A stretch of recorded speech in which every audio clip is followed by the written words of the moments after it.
Each one. What's going on, man? What's up? Thanks for getting in on early. Yeah, I like, man, let me be early because I know like last time if I don't come on early, then it's gonna be this might take me a little, take me a little second to figure out and make sure everything right with it.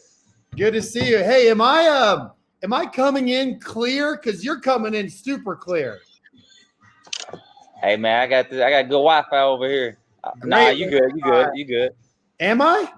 Yeah, you good, you cool. I mean, my picture, it look a little clearer, but it might just, probably just the camera. I don't know. Hey, you better be in a fucking goofy mood, man. I'm telling you, I want stories galore because your boys, Robbie and JaJuan, are bringing some heat, man. They're bringing some heat. Damn. They are. They might be better stories. Especially Rob, man. He cheating, man. He talk for a living, man. So he used to telling stories and shit, man. That's cheating. He a commentator, man. He like a cheat code, man. Doing this shit.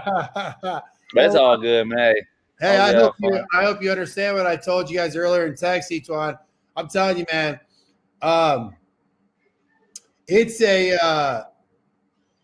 I got some text messages and some conversations with some very high up people within John Purdue Club and Purdue University, right? Not good right now. With the Big Ten Network moving, they're literally $50 million underwater. They might have to cancel.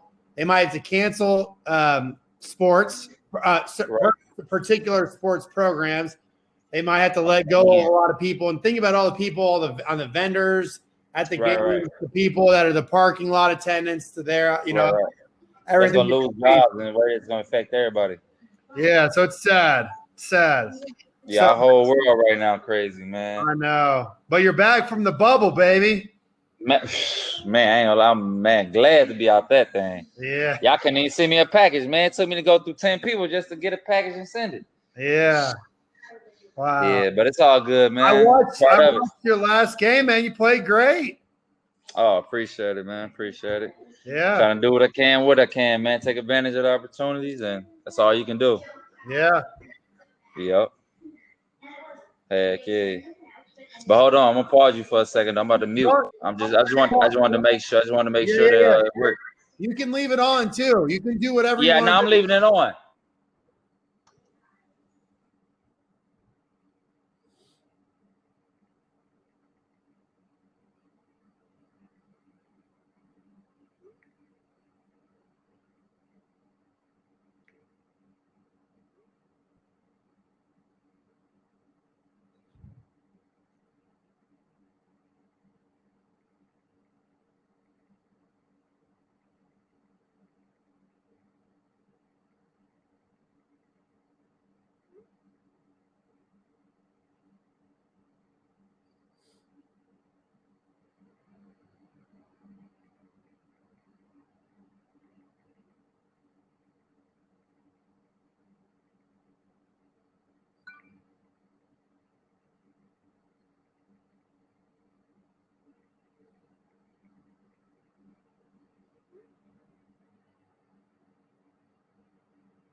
Yo, what's up, Chris? Hey, how clear am I? Can you show me your screen? Yeah, give me a second. Yeah, you're like crystal clear down here. Damn. Okay, good. There's JaJuan. All right. Picture. Cool, man. Good. Yeah. Okay. I'm sorry. Smith and I are dealing with kind of a big thing right now. Messages needs a tweak before it can work. Good. Okay, I'll call you back in a second. See ya. JJ, can you hear me?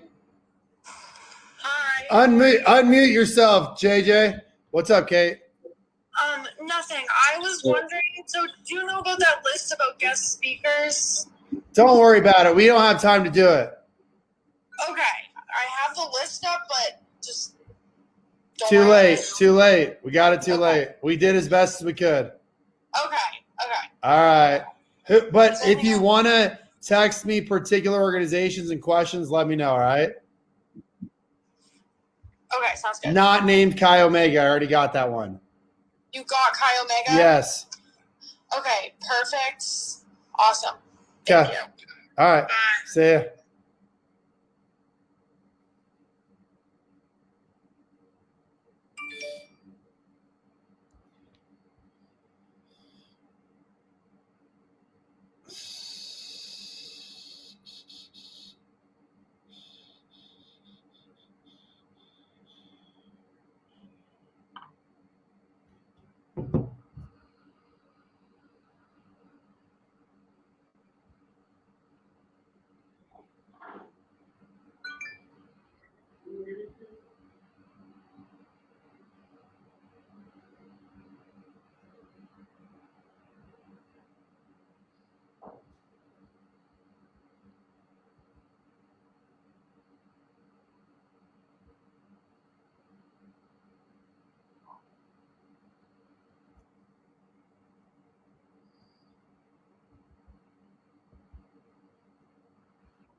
Can you hear me? Yep. Perfect, dude.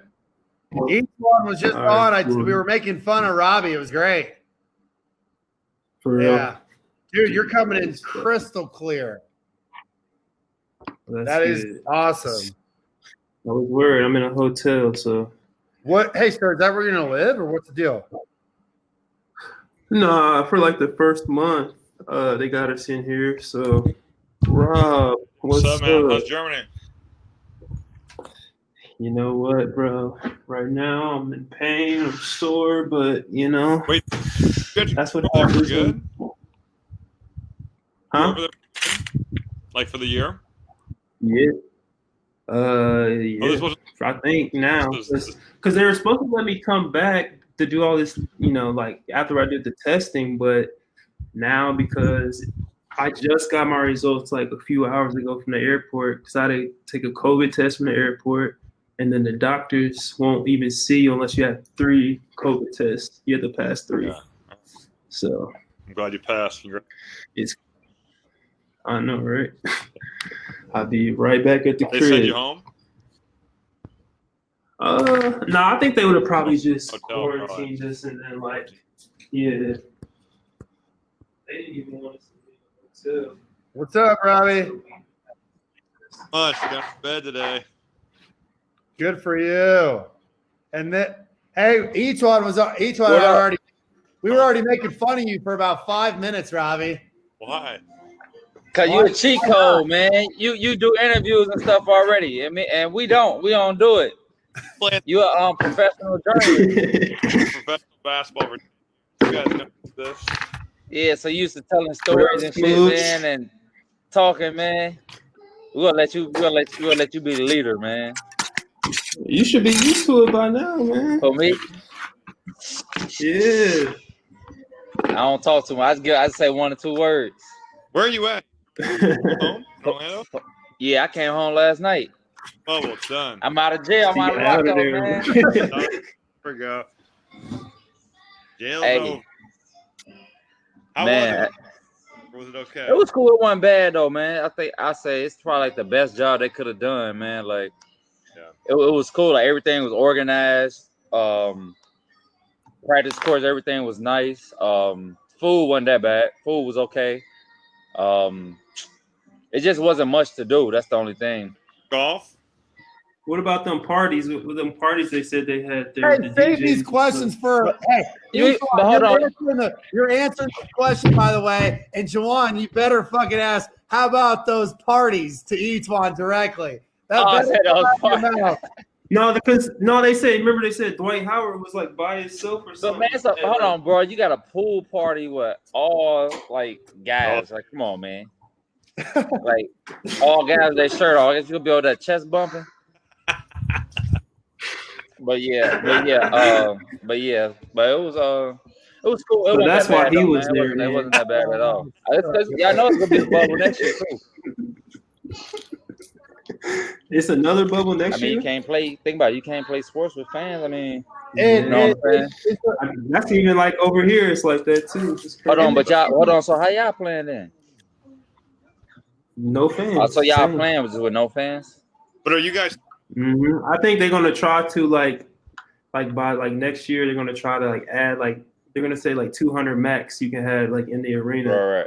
But You guys aren't playing in one place, right? You guys are playing in a bunch of different places.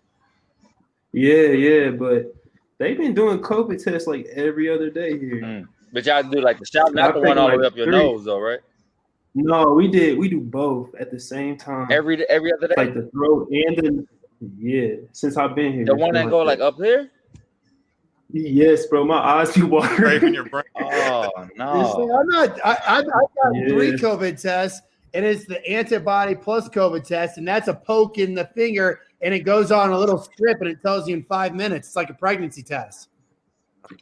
I never. Was you pregnant, I wish Chris? we could do that. Not pregnant. And I'm done having. And I'm done having kids. I'll tell you that much. You done? Done. Each one. Are you done? I don't know, man. I've been locked up for 5 weeks. I might have one in the oven right now. Bubble baby. Bubble baby. Did y'all see that video of Donovan Mitchell like on live or something? No, they said it was like a girl moaning. No. For real? You see that? Damn. Oh, my head look crooked. Maybe I gotta send this way. Hey, so you guys got the vesting agreement, right? You said we got what? Is it working? You guys got the vesting agreements, right? Yeah, we got it. Yeah, that shit was like 20 pages. You asked for it. Now we got it. Yeah, it works. Yes, sir. You right. You right. Hey, I can't say no. You right, man. You right, man. Mm-hmm. Hey, I can update it. I can update it to your shares are at $1 strike price. Nah, it's all good, man. I like that, man. All right. What's up, Ashwin? Hey, Chris. Event looks great. I'm watching it. It's streaming well. People are ready to lock in. Good. I seen Chris over there. Told him, I said, "What's up?" I feel like He said, "What's up? What's up, dude? What's up, bro? What's up, Rob? Here, hold on. Hey, Rob, he from Valparaiso too, man. I know he's a Valpo resident now. Yeah, I'm Chesterton, man. He's Chesterton. I'm Chesterton, Come on, man. So how the hell he get in Chesterton, Rob? Man, I didn't let him out there, man. Yeah, he came to Porter County. He knew it was up. Now what's crazy? He moved from there. He live out here in Orlando now. Oh, for real? He quit on Porter County then. Hey, Chris, say you quit. I had to. They wouldn't give me nothing out there, man. they wouldn't let me get nothing. They let me get 2 houses. That was it. But yeah. So he moved out there. Why are you down in what city? Who, me? Yeah. I'm the area called Dr. Phillips. But it's crazy. I'm getting a house built right now. And Bay Hill. You know what? You heard of Bay Hill? I'm coming to your house to play some golf. That's what I'm doing. Yeah, come down, man. I ain't gonna lie, I'm getting a nice little spot. It's gonna be real nice, man. I got a little guest house and everything, man. So y'all want to stay? Hey, you stay right on in. You know what I'm saying? Ain't gotta bother me. How close to the golf course are you? Oh no, I think JJ talking, but we can't hear him. I heard you. I saw your lips moving. What'd you say? How close I'm to the golf course? Yeah, you close? Yeah, I mean, yeah. You're in the area. Yeah, you can. I mean, you can walk to the golf course, bro. Gonna be neighbors with Tiger Woods down there. Oh, I know, man. I gotta start golfing, man. I think JJ talking, but I can't see his Can't hear him. I see his lips moving. Chris, when did you move down to Orlando? He said when you moved down to Orlando. January. Okay, cool. Yeah. A lot better weather down there, that's for sure.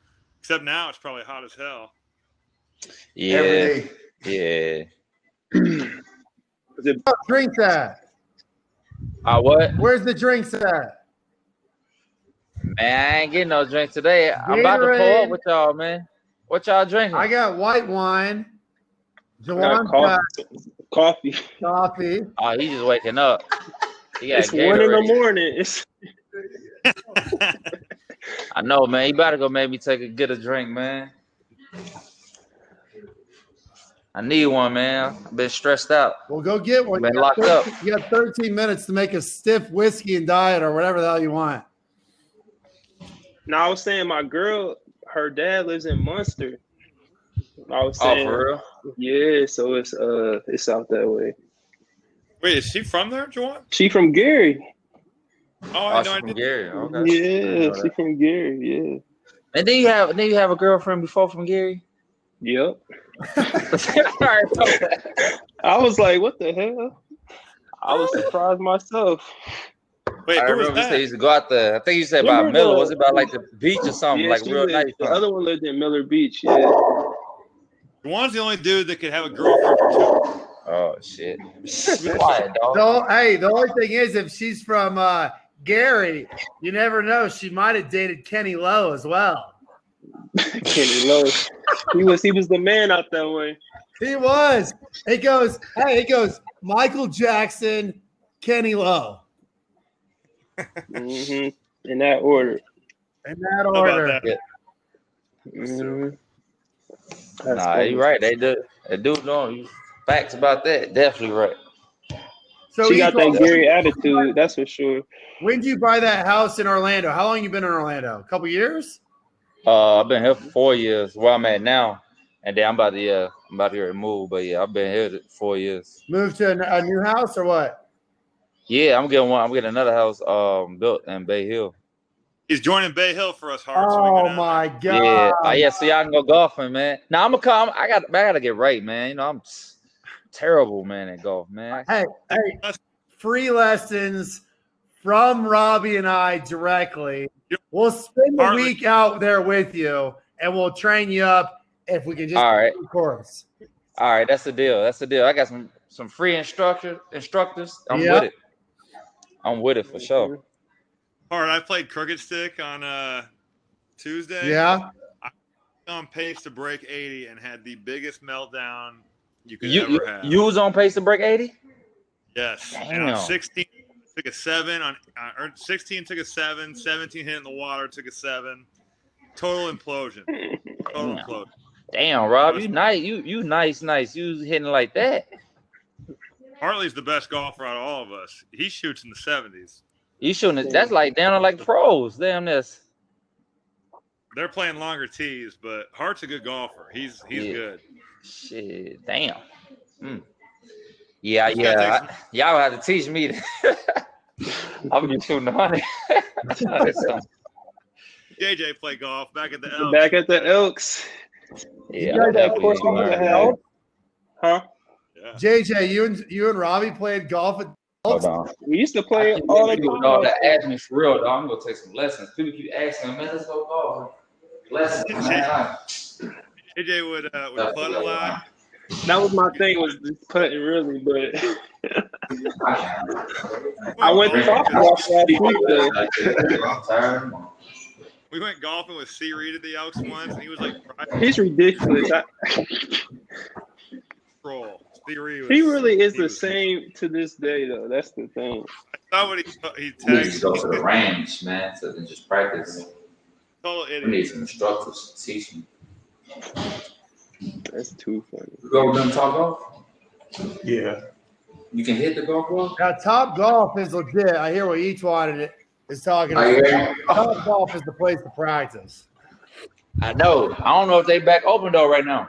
One thing they open in Vegas. Less you go off.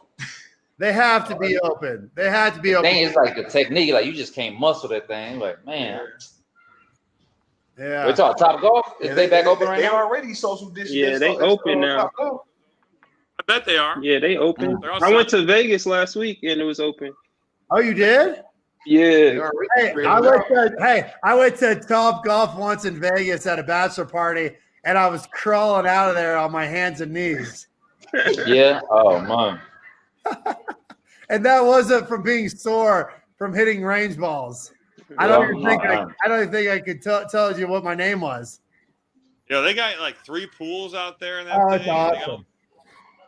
It's sick. Mm-hmm. Hey Chris, I gotta tell you before we start.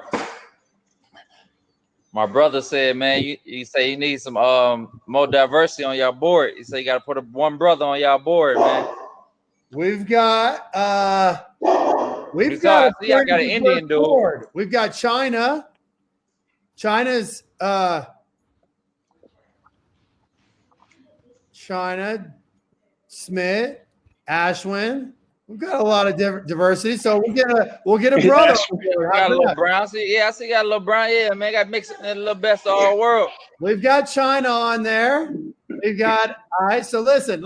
All right, you got us two each one. You know that's exactly. You guys are on the board. Yeah. Cool. Now we're good.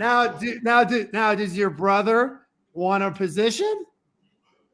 He will. He'll fuck with it. All right. He will. Where's it? Is he still in Indy? Go fuck with it. What's that? Each one is Zell still down in Indianapolis? Yeah. Yep. Yeah, Andy. the Top Golf is open in Indianapolis too. Yep. Yeah, fish.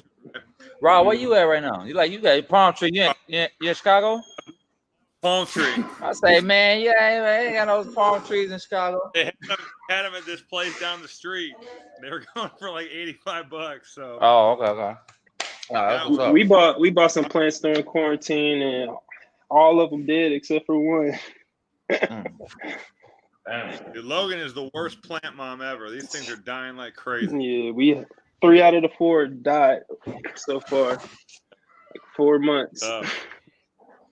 Hey, it's so great. I got people texting me. They're like, hey, we're on right now.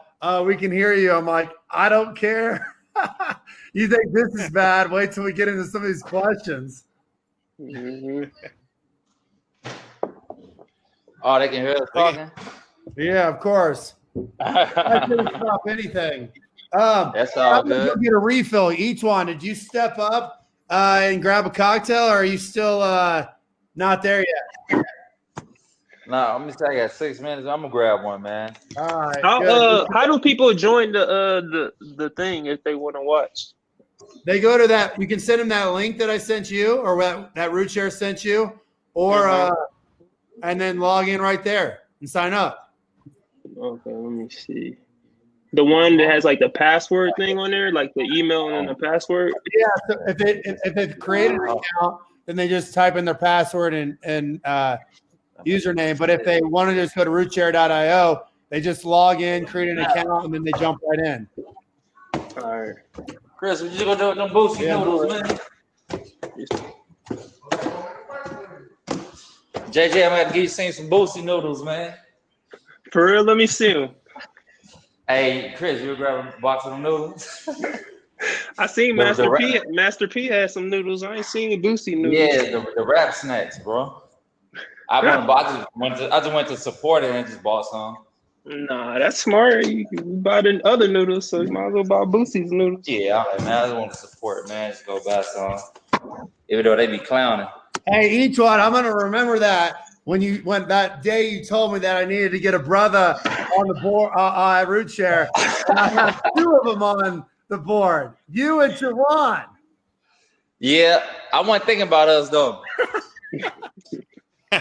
That's almost a default. Yeah, I know. All right, I got my cocktail. I can't believe Robbie's doing Gatorade. You went to Purdue, Robbie. I can't drink right now. I'm on a Jay, look medical at these. condition. What is that? Oh, snap. They got noodles.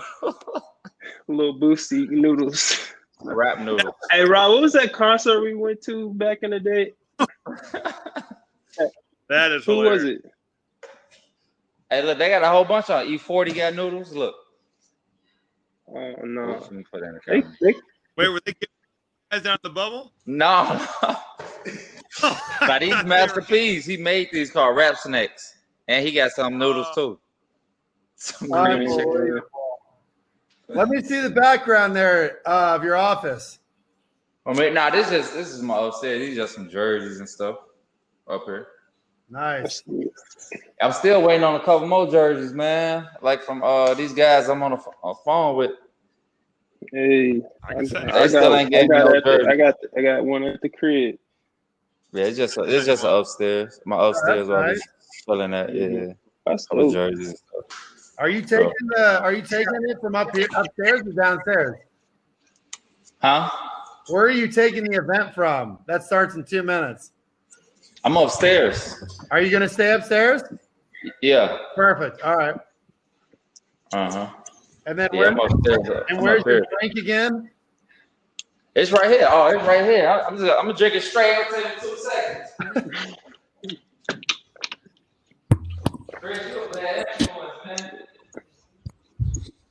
You got to celebrate the season, man.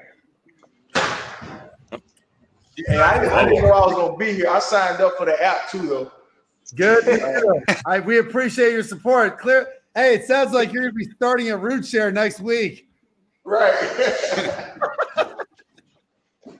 Big Al texting me right now. Hey, Tommy. Love it. Big Al. Mm-hmm. He didn't text me this year. He told me Happy Black History Month. I'm kind of mad at him. He's as time's passed, he's become less of a friend, I guess. I know, man. This year he forgot about me. I can't wait to hear his response. Well, hey, what was that concert we went to with the rap concert? It was like off campus, Rob. Who was that was performing? I went to it was who? It was Juvie. Juvenile. That's Juvie.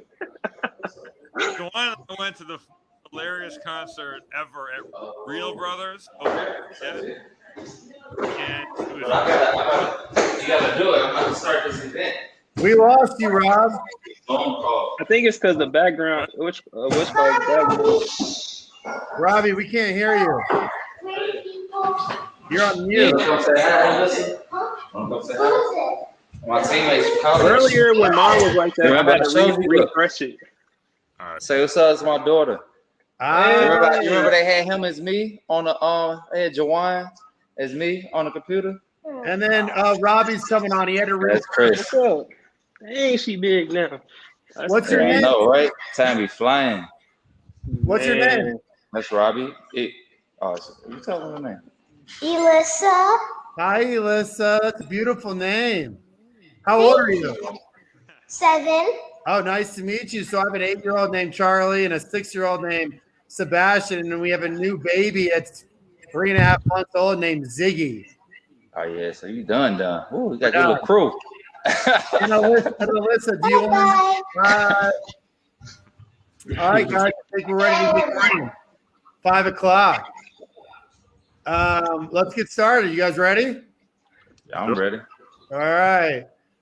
So we're going to start with the sponsor. The Purdue for Life Foundation is an integrated advancement organization that encompasses the Purdue Alumni Association, the University Development Office, which includes President's Council and the John Purdue Club, and alumni lifetime learning programs. Within Purdue for Life, the John Purdue Club is the official fundraising arm for the athletics. Just this week, the More Than a Game campaign was launched. This campaign serves to raise funds to offset a Purdue athletics budget shortfall that could approach or exceed $15 million. The support raised will aid Purdue athletics as everyone looks to avoid and minimize sport elimination, job elimination, and similar occurrences that we have seen across the country. For more information, please go to jpcmorethanagame.com or call the John Purdue Club office at 765-494-CLUB. And as you guys know, there's a real situation on Purdue's hands and other Big Ten schools with the recent announcement and across the country. So we hope all of our alumni and students can contribute as best as they can, and we appreciate their sponsorship of the event. Now, the last thing, before we get into it, I want to give a message from Rootshare. It's why everyone's here today. And let me give you what Rootshare is about.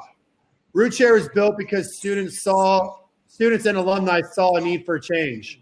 Rootshare enables students and alumni to build deeper, more meaningful relationships in a more casual, community-driven way at scale. There are over 600,000 Purdue alumni that we feel at Rootshare 40,000 plus student base needs better access to. Rootshare is here to enhance and complement the university experience, and we are proud to have the Purdue student and alumni communities driving this change forward first. Rootshare will be made available at every college and university nationally throughout 2020.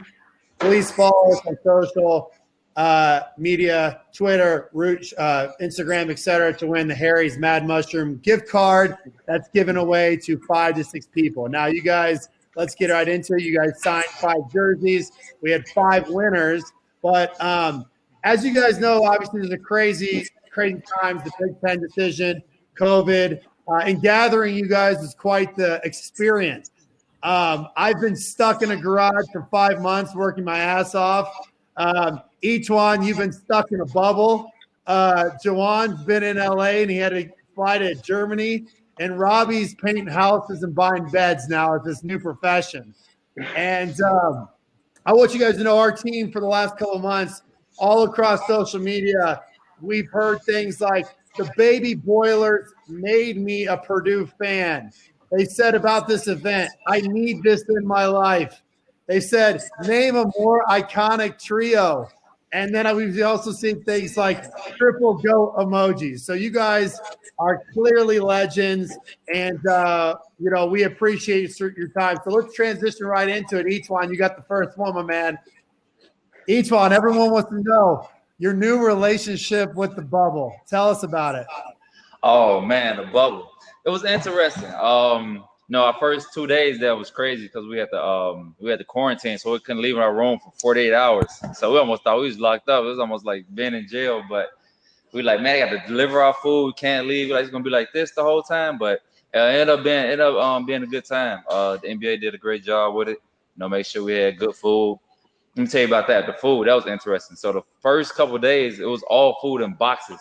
So we're like, man, you ain't used to just eat out of boxes. Everything that you get.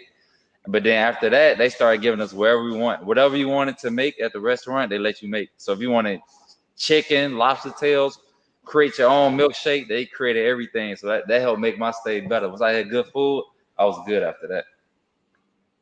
And JaJuan, I think you got a question about a particular party invite that each one may have had or maybe attended. Oh, yeah. No, I was just wondering about like the parties. They said they had special DJs, the clubs. You know what I'm saying? They said the club.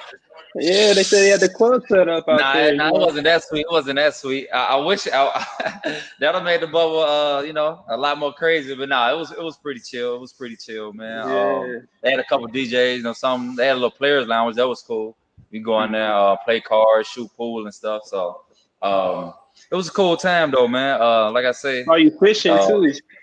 Oh yeah, fishing, man. Hey, I caught my first fish there.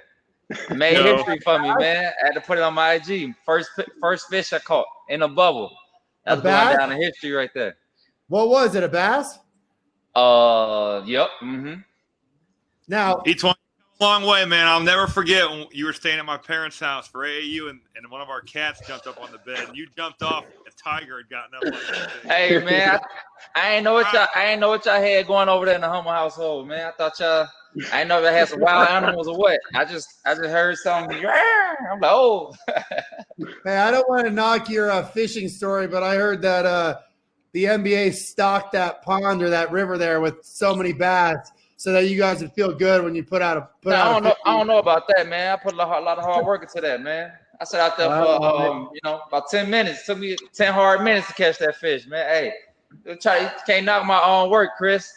Hey, so we got a follow-up question from the Purdue Engineering Student Council. They want to ask what it's like to play with Zion, or just a funny story that you got, or anything special about a relationship you guys have been built.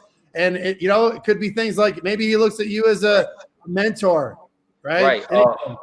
Right. That's cool. So me and Zion, we had a really good relationship. He was injured the first half of the season, so that kind of put a little strain on it because he wasn't around us as much. But when he came around, man, he definitely looked up to me for a lot of advice. I helped him out as much as possible.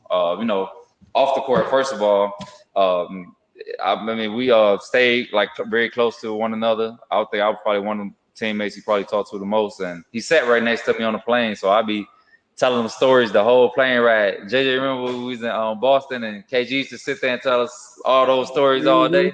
I do the same thing. I do the same thing, man. All the same stuff, man. Try to spit as much knowledge and just help him out as much as possible. And it's just funny because he was only 19 years old. So, man, they be calling me like vet and like OG. Like, what's up, OG? What's up, vet? I'm like, damn, I know I'm not that old. I'm only 31. AJ and I have been the young guys in the team, and obviously you've kind of evolved to that. What's it like to mentor these dudes? Like, you're not that old. We're only 31. But right. No, but it's pretty cool. But right, but it's a difference. It's crazy because at first, you used to being the youngest generation, 20 something, and always looking up to older people. But now the tables, like time flips so fast, and now it's you passing down the knowledge and helping those guys grow and seeing them be successful. But it's a beautiful thing, especially when once you help somebody out and then you see them use that knowledge and turn it into something positive. You're like, man, that's pretty cool. I was able to help and be a part of that. So it's definitely special. Very cool. And JaJuan, you got a new contract. I think all of us would like to congratulate you on that. Of course. It. Thank you. Salute, JaJuan. Tell us about Salute. Tell us about the new engagement, your new team, and where you're at, man.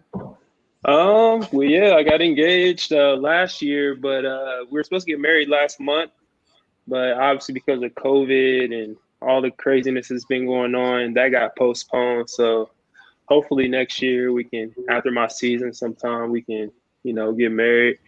But I signed in Munich, Germany. That's a EuroLeague team. So over in Europe, that's the top level, you can play at over here. So it's a good opportunity. I think it'll be fun, to travel to, these, big cities like Milan, Barcelona, and, Athens, Greece, and stuff like that. So it'll be a good opportunity for me. And, hopefully, all of that, really works out for me. Oh, yeah, I never told you, too. Rob, I told him, though. I got an uncle that live in Munich also. So if you need for real? Yeah, I got an uncle that live in Munich. Yep. Mm-hmm. What are you doing over there? So what happened was he went to the service. And then he ended up getting married to a German woman. And I met what? Alex King's on my team. I forgot about that. Yeah, that's my cousin. Yeah, he told me that today. I forgot. That's my first cousin. Like, he was just like, I almost grew up together. Yeah. He's like, Smooth's my cousin. And he told me that a couple years ago when I played we played against him a couple years ago, and he was telling me that. That's crazy. Right. Yeah, Rob told me was he talking trash to you one time? Talking trash. Yeah, because he knew you because we played together in college and he watched all our Purdue games. They watched all our games. So they know everybody that play on our team. And they ask me about y'all all the time. So that's pretty cool, man. It's a small world, but that's pretty cool though. Mm-hmm. We were getting whooped by him, and he was talking shit. Yeah. Each one, we lost your video. You said, what's that? We lost your video. Did you press the video icon? No. I can see it. I can still see it. Oh, you can? Okay, good. No, I'm good. All right, so hey, this is probably the easiest roast I could ever have set myself up for. It's a layup. I gotta go with the next person in line. Robbie, what are you doing? No TV, no gold medals. Literally, what are you doing? Working on my crappy golf game is what I'm doing. I don't have anything to do. There's no college basketball. I've started working out again, getting ready for the Olympics next year, which is going to be a process. And, who knows if they're going to have the Olympics. But trying to get back in shape. I got to put some weight on. I weigh like 205. I'm really right now. So I got to bulk up for that sport. And I don't know, just get ready for that whole kind of grind of doing that. But, we pay. I've been hard at work, Logan, getting our money here. Yeah, Rob, we go down to New Orleans trying to gain some weight. Got some red beans and rice, some gumbo. I'm gonna get on the eat-more diet here. Robbie, did you say you're 205? Yeah, you gotta hang out with Zion, man. So I gotta put. Wow. Huh. Well, that's cool, man. Well, hey, look, let's. I think we wrapped up COVID quite well, and where we're at, we're going to get a little nostalgia going, right? And we're going to talk about the recruiting process at Purdue. So let's start with each one of you guys shedding some light on some of the top people in your recruiting process, whether that be a particular coach, an alumni, a faculty member, a family member. Robbie, why don't you go first? We'll go to JaJuan next, and we'll go to Etwan last. All right. Okay. I mean, at Purdue, I thought they did a good job of recruiting all I guess four of us, but there's one person that's not here. So I thought Payne was really involved. He was really good. Coach Martin was a really, really good recruiter. And I think Paul Lusk was really good as well. All three of those guys were on us from really a young age. And, Etwan probably had the first offer. Maybe JaJuan did, actually. Well, those two guys were before me. But just visiting and getting a feel for what Purdue was. And my recruitment was kind of up and down with that. Whether that was like, whoever I liked, the schools were firing their coaches or coaches were leaving. Or I even had a couple rough visits to Purdue that JaJuan witnessed that I think we're going to talk about a little bit later. We are. So, yeah, the three of them job. And then for like my individual recruitment, my parents were super involved. My mom and dad really ran that show and kind of honestly getting recruited was great because I could text as much as I wanted. Back then it was 10 cents a text message. So my parents would be like $60. And they'd be like, who the hell are you texting? It's like, oh, these coaches are texting me, but really you're texting your friends and that. So that was like my highlight of it. But no, I thought my parents really ran that show and the coaches at Purdue, all three of them, really did a good job. So, Robbie, let me ask everyone a follow-up question. The same one will apply to everyone. What other universities were in the mix? So I had offers from like school. Indiana recruited me really well, but like Mike Davis got fired, and then Kelvin Sampson came in and he recruited. I think JaJuan might have been committed to Indiana already or to Purdue already, but Etwan, I know you had an offer from NC State did a great job recruiting me, but then Herb Sendak left to go to Arizona State, Iowa, Northwestern, VU. Valpo was tough because I grew up a ball boy for VU, so I loved the Valpo program. That was a hard phone call to make, but I had 14 offers, but those were probably my best ones. All right. JaJuan, most influential people in your recruiting process, and then, who else were you looking at? I would say I think Purdue was like the first school to offer me. I was a sophomore. I wasn't even playing varsity basketball at the time. Wow. So Purdue, Missouri, I think I got, most of my looks from AAU basketball. And then, from there on, a lot of schools came on, like IU, Xavier, Butler, like Wake Forest, a few schools like that. But I would say Coach Painter and Coach Martin was the two that were, the most influential, as far as like my recruiting process.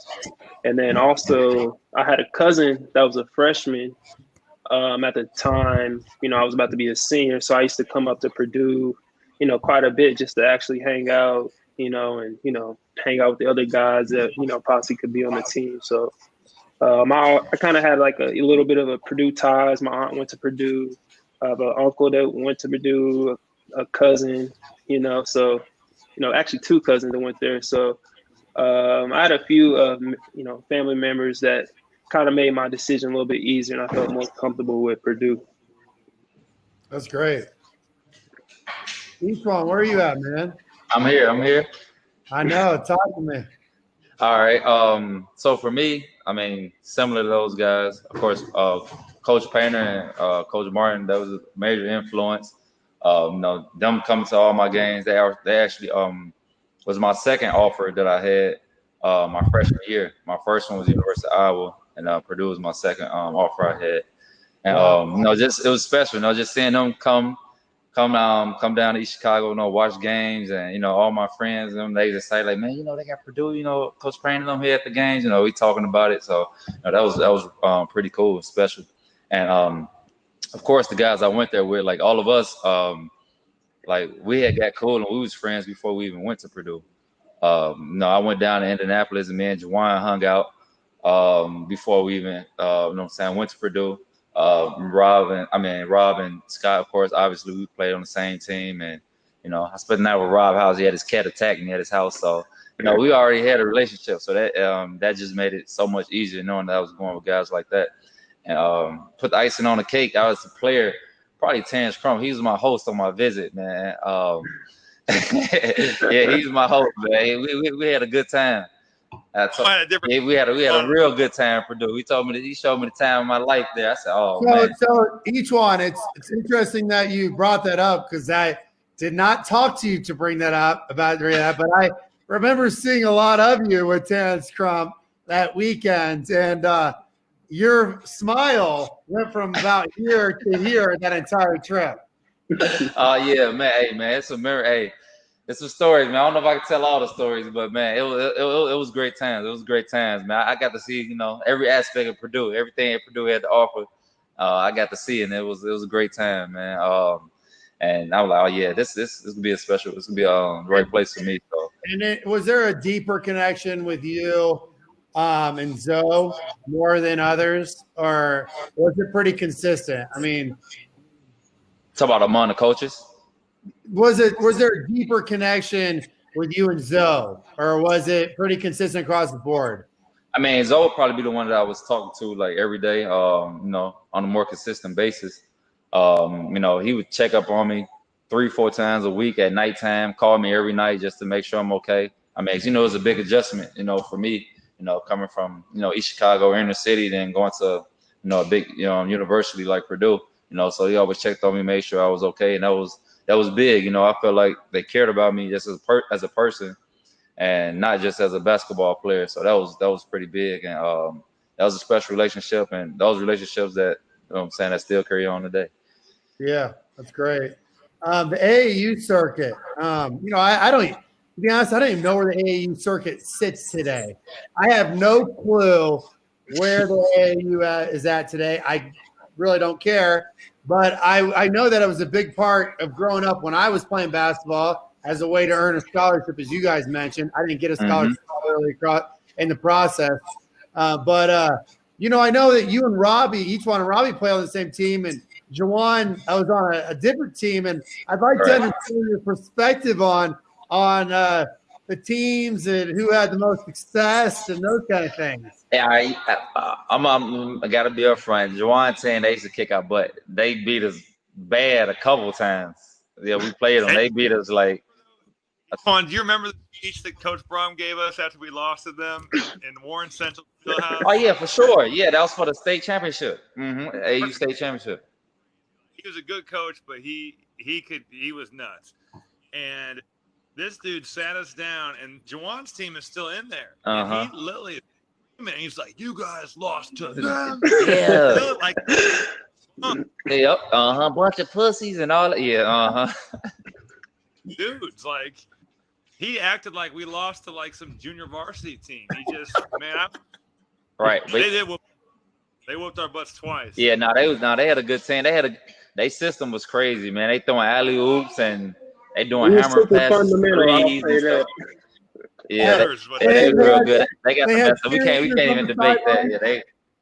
Yeah, they had cheerleaders on the sideline. They had the whole thing, huh? Yeah, man. They had everything, man. Everything, man. They kicked our butt. They kicked our butt. That's one we can't argue with. I wish I could.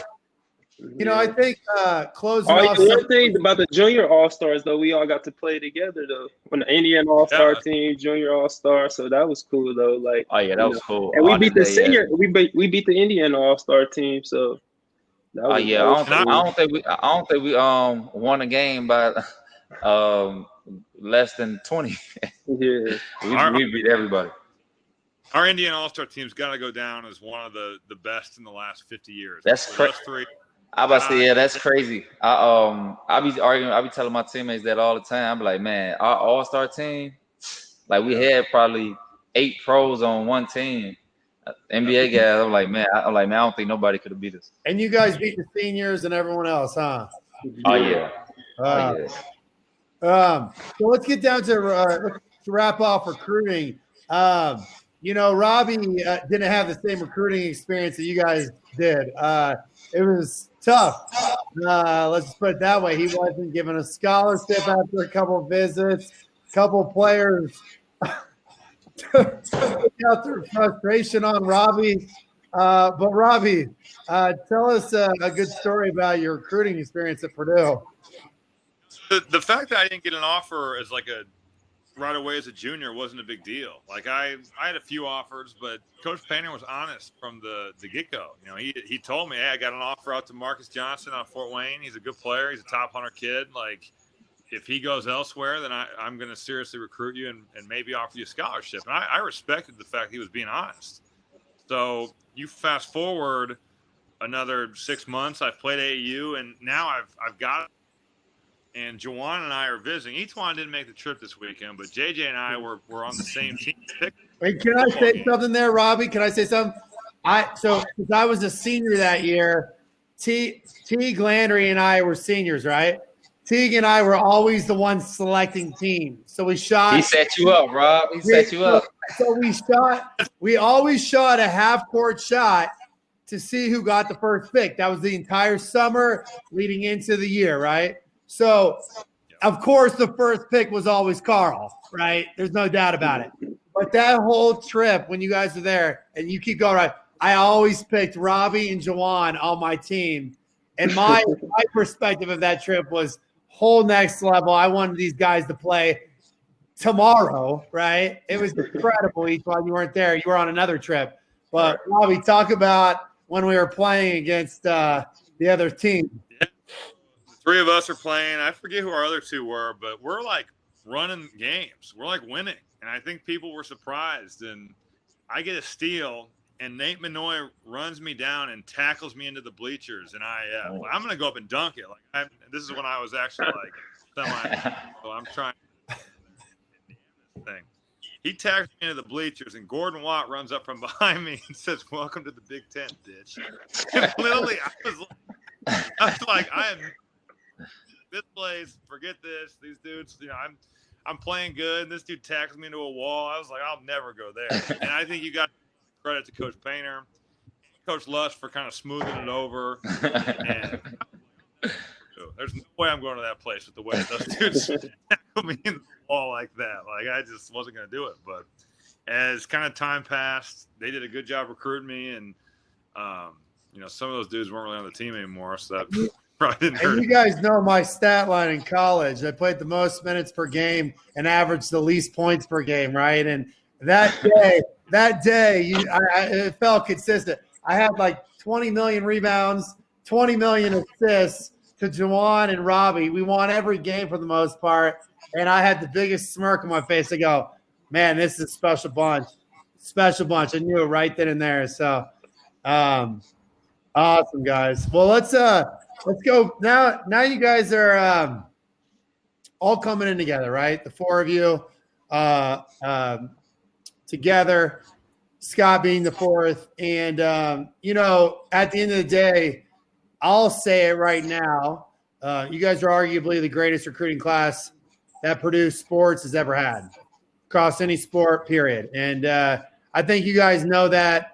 You might not have known that when you came in, though. And so describe to me the pressure, the things that stick out to you in those first couple months is when you guys come onto campus, right?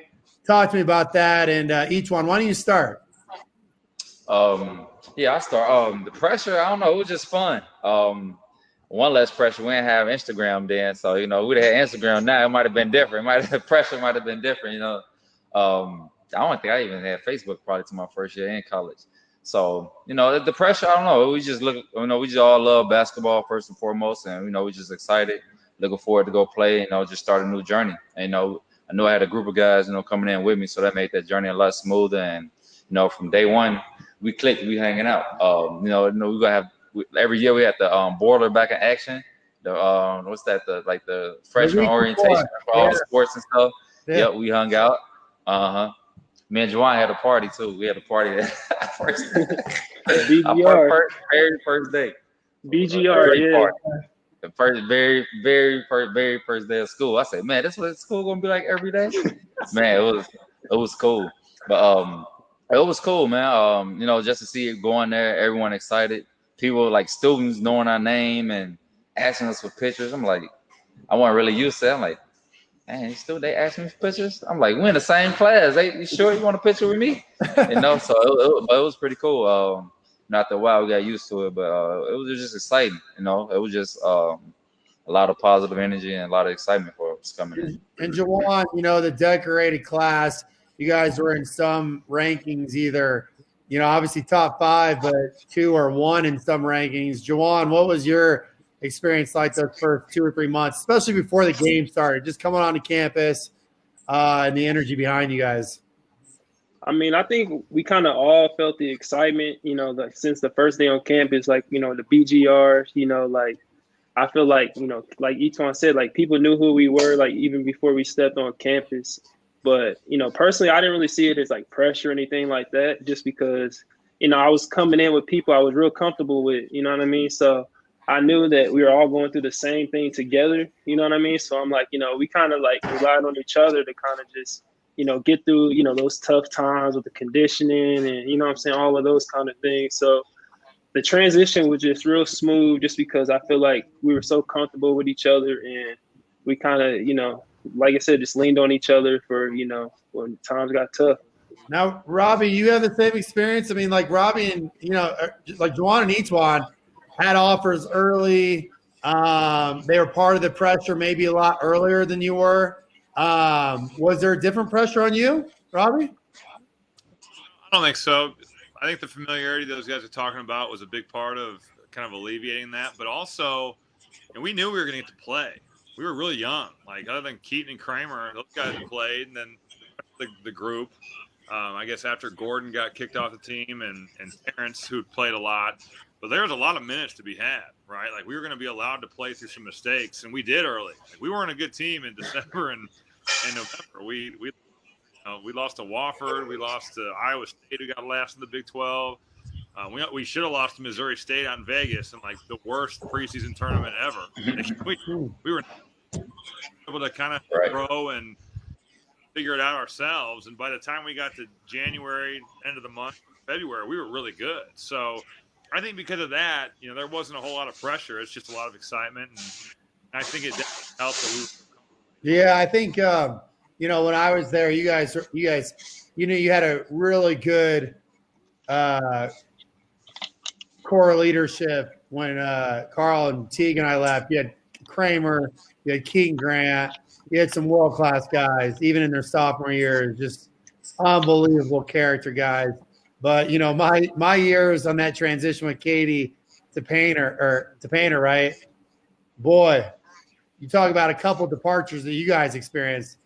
I had about 10 departures and more stories than you could ever imagine. So I think, you know, you got to give a lot of credit. I know you guys were close with Terrence and David Teague and Carl and a lot of those guys and Kramer and Keaton. And, you know, I think just a really special bunch. A year before you guys came in, we had a lot of fun. We came from one of the worst seasons ever to a tournament team. You know, if you remember the Florida game, we were up literally 7 points with 7 minutes left and lost by 12. They went into pro mode, and we were the only game that they had that entire tournament. So, you know, we spent a lot of time with you guys. Me in particular, I just I couldn't get enough of you guys. You guys were an amazing group, character group that the coaching staff and the players spoke highly of. And you guys walked in and handled yourselves greatly, and I think that was testament to you guys. So I guess give us some fun, though. You know, you're coming in that freshman year. You know, not everyone makes the greatest mistakes, right? As you mentioned, the very first day you throw a party. You know, what was the party life like that freshman year as you guys were going through some ups and some downs? Let's start with the downs, and you get to the ups, and you're starting to play good in Big Ten. People start recognizing the baby Boilers a little more. Talk to me about life in the spotlight, Etwan. You gotta put it on me now. I mean, no, it was cool, man. Like you said, like Rob said, man, we first started off, it was kind of rough a little bit. You know, going to practice, like, oh, damn, for like practicing, I don't want to hear Coach Mouth. I know we had a bad game, but once January hit, Oh man, we won a couple games. We won 12, 14 in a row. Oh, it was on then. Now it's cool, and now it's cool. Now we want to go to. You go to frat parties. Everybody seeing, everybody showing you love. You know, we walk into class. Everybody, hey, what's up? Good game, good game. You know what I'm saying? You feel like the man around campus. You know, we all hanging out, chilling with each other. Man, it was cool. Then we all living in the same dorm. We all lived together. Me and Rob was roommates. We was co-ed with JaJuan and Scott. You know, so that was pretty cool. You know, we hanging out in the dorms and stuff, man. It was sweet. It was cool, man. We definitely made the best of it, but it was a lot of fun. I know Robbie kept me up a couple nights, man. I don't know if I got over that yet, man. You know, he like to stay up all night, 2 a.m. while I try to go to sleep. That's great. Hey, and JaJuan, what was the party like for you, man? Oh man, it was great. I think, you know, just having that freedom, you know what I'm saying, from, you know, living at home, you know what I mean, really you to do whatever you want, you know what I mean, just a whole bunch of kids your age, just all hanging out, having fun. I think, you know what I'm saying, that's just experience, you know. So we definitely maximize it. I feel like, you know, we had a great time, you know, hanging out with each other. We got, you know, a lot of memories, a lot of crazy stories we probably can't even share on Rootshare, but but you know, we had a blast, man. And honestly, like, college was probably the funnest time of my life, like, to this day, man. That's great. Tell them the one time though, when we before we went to Australia and we stayed. What was that? We stayed before the all-nighter. Mm-hmm. This is a Yeah, that's worth telling. We had a going away party for ourselves. For yourselves? For yourselves? Yeah. At the end of our freshman year, we had a foreign tour to like a 12-day trip to Australia, which is awesome. We went to Sydney, we went to Cairns, we went to Brisbane. Super cool. So we had this party, and we got the bus at like 10 a.m. the next morning. And there was nobody on campus. It was literally just us. It was the guys on the team. I think Bobby Riddell's sister was like there just because like she hung around a lot. But, you know, it wasn't like there was a bunch of people outside of maybe a couple other sports teams. Yeah, it was mostly the basketball guys and a couple other sports teams. And man, we all drank too much. And we split into two. We split into two groups. Like Bobby Riddell and I went to Mad Mush when it was across the street from Mackey. And Etwan, did you go to with Triple X? Yep. Triple X? Yep, he went with us. Was there? Okay. Well, I'll tell what happened at Mad Mush, then you can tell what happened at Triple X. And so Bob and I are walking down the sidewalk, and I have a really good recollection of Bob and I like walking, but we're not walking in a straight line. Like, we're like bumping it 4 steps, right? And I remember, sorry to my dad, because if he's watching this, he's gonna be like, "What the hell?" But I remember seeing Jimmy John's or Mad Mushroom, and I remember saying to Bob Riddell, "Jimmy John's or Mad Mush," and us in unison be like, "Mad Mush." And I pulled out my emergencies. I go, "It's on Big Glen tonight." I literally remember starting it to my car, and we ordered the pizza, and we sat there, and we waited for it to come out. It came out. It was super hot, and I was like, "Hey, I gotta go to the bathroom." And I went to the bathroom, and then the lights went out. Like, Lily, I'm not sure. I was locked in. I was locked in the bathroom. Had to unlock the door, and they had closed, and Bobby was gone. Like, I blame Bob. I'm like, "Where did you go?" So luckily, Chris Kramer came and picked me up and took me home because I lived out by Walmart. So I would have had to walk like 4 miles home.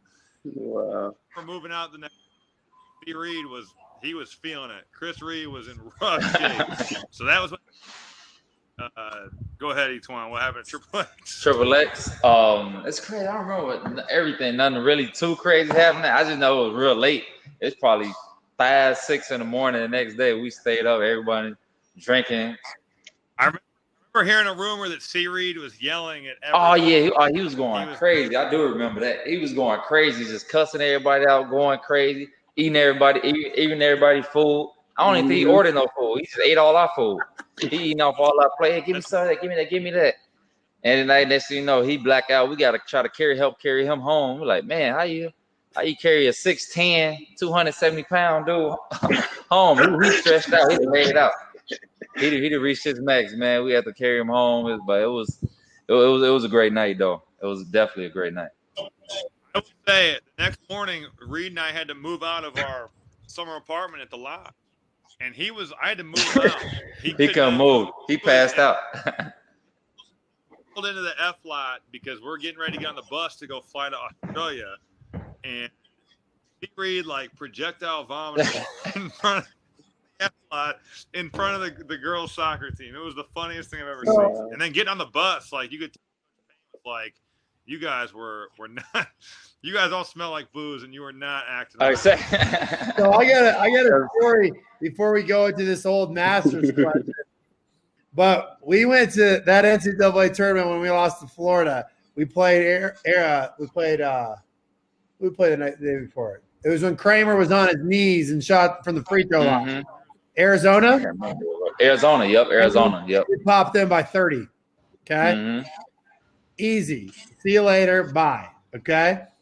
So it's Friday night. Get back to the hotel. We in New Orleans. All right. And we don't play till Sunday late afternoon game. Okay. Oh. So they got the runs coming around, right? Matt Painter comes around. He comes to our room. I got my shirt off, but I got jeans and a belt and some Kenneth Coles on, right? Underneath the blankets. Carl's got the same thing going on, and we got a text. Honestly, I still don't remember how we did this. I don't know what the text message thread. I had a text message, but I don't know if it was a group message, if that existed. I just know there was communication between me and Teague to get the whole army together to go out on Bourbon Street. Okay. Right. We met at the elevator. We ran like little children down to the stairwell because we didn't want to take the elevator down. We get down the stairwell. We take so many side streets to get to Bourbon Street. And when we get to Bourbon Street, it is on. All right. I'm telling you, eyes are the size of this, right? The whole college kids on a Friday night on Bourbon. Friday night, Bourbon Street. We just won. We just smoked them. We're playing Florida next, right? And people are locked in, right? Right. Go out through the night, right? We get to practice the next day. It's at like 12:30. It's not like it's at 9:30, right? And Tulane, right? You practice at Tulane, is that right? Okay. Yep. We're missing two people. What? Who? Two freshmen, Jonathan Uchendu and Dan Vanderveeren. The two freshmen. They didn't make practice. Wow. They went hard. So did y'all get caught? That night or no? No. We had we were texting the managers and all that, and hey, we see you. And I'm like, okay, cool. So I would like move over people to the corner so that a couple people wouldn't see us, and then we come right back into the action at night. But greatest story of all time. These guys didn't make practice. Yet they still, as you know, had to play because we had Carl at 6'9", Gordon Wall 6'5", and if we needed a backup for one of those guys, it was either John Uchendu or Dan Vanderveer. Oh, wow. Right? That's crazy. So you guys are taking our cell phones then. You guys were texting. Yeah, they definitely the reason. You know what? We might not have had our cell phones because at that time we had that horrible year before that. So I know we didn't have cell phones the entire year for the most part. But I think we earned it, guys. Or we were just like making like noises out of the hotel room. Get a pigeon with a note and just send it down the hallway. Old school way. Yeah. So hey, I got to plug in my computer, but I got a question for you, JaJuan. Old Masters organization at Purdue. They want to know today when they say Purdue University, what comes to mind first for you? Honestly, family. You know what I mean? I feel like I have a lot of long-lasting relationships, to this day with a lot of Purdue people. To this day, I feel like you can always, come back, to your roots. You can always talk to these people if you need help or assistance for anything. And like I said, like throughout those years at Purdue, I met a lot of, good people, players, teammates, coaches, tutors, you know what I mean, just along the way. So I definitely think, family for sure is just, the thing that, first thing that comes to my mind. What about you guys, Robbie? Well, JaJuan took the best word probably, but I would say it's a great place to just become an adult, right? Like, I think JaJuan hit on the family atmosphere, and that's 100% accurate. But I think the fact that we have a guy in Coach Painter who's really, really good at developing you from a kid to an adult, and the professors you deal with, the kids you're around, the best time of your life. Everybody's cool. You're the same. Everybody's got the same goal of going out and being a successful human being in their adult lives. So to me, I just think of it as such a great environment to grow up in. And I was fortunate that I was alongside these three guys for the ride. But, I have so many special memories from that place. And it's just it's always somewhere where I'll feel like I might not be there for a long time. But when I go back, I immediately feel right back at home. For me, one of the things I would say, just leadership. Purdue produced a lot of leaders. If you just look at it, not even just athletes. Everyone is in the technology field. From guys that's on the Splendor from Purdue. Everything about it. We got one of the best engineering programs. Just all the leaders and the great people that we produce. With all the great alumni we have out there. That a lot of people don't know. Like when I was in school, I didn't know there was as many people in the professional field and doing as many great things as they're doing at Purdue. One of the guys, Roland Parrish, who owned multiple McDonald's, one of the biggest McDonald's franchisees that we have. I didn't know that at the time I was at Purdue, but once I left, I'm like, man, Purdue produced a lot of great leaders. Yeah. Hey, going off that, each one back in order, we'll go each one, Robbie, JaJuan. What's the one thing you learned from Painter outside of basketball or a funny story? You pick. Who is on? Oh, Matt. You. So Matt Painter, you get to either choose one thing you learned from him outside of basketball or a funny story. I said, a funny story. A little bit of both. The one he kicked us out of practice one day. That was pretty funny. What about the water thing? Oh yeah, with me and with Bubba. Real quick, that's a question. Coach Painter, that was more me. That's a Coach Painter. Yeah. That's a Coach question. Painter. Coach Painter from JD Arland, an alumni class of 20. Right. So JD just graduated. He wants to hear you guys talk about this. Coach. So Coach was mad at me because he said I missed the line at practice. We was running on the line. He said, missed the line. And I hate running. All my teammates know I hate running. I did not like running at all. And so he said I missed the line. And he said, you gotta run again. He cussing me out. I said, you know what, man, I'm going. I ain't running no more. So I'm leaving. He like, you know what? Well, get the hell out of here. He cussing me out. He like, well, you get the hell out of here. He cussing me out of practice. And then I was like, all right, I'm gone. And then one of my teammates, was that Nemia. He like, no, you ain't going nowhere. He came and grabbed me. And he's strong. No, he's 6'9", 265, all muscle. And I was like scribbling down like a little kid. I like go to the floor like a little kid, like no, let me go. And then it was crazy. We had a walk on Bubba Day. It was his first day of practice. And he's sitting there. He probably happy. He walked on to Purdue, joined the team. You know what I'm saying? We doing pretty good. Ranked probably top 10 in the country. First day, he's sitting there with the water. I'm walking off. I'm mad, and I just see it. I just hit the water. He drinking it, and I slapped it out of his hand. It wasn't intentional. It was just I don't know. We just frustrated. Me and Coach, we hollering, cussing each other out, and we just going back and forth. And I'm just blank out. I just don't know what's going on. I see the water, I just hit it, and you know what I'm saying, scar Bubba. I was like, damn, I'm sorry. Damn, I ain't meant to do that, Bubba. But it was crazy. It was crazy. Everybody in the gym was watching like, oh. They're like they was watching a movie.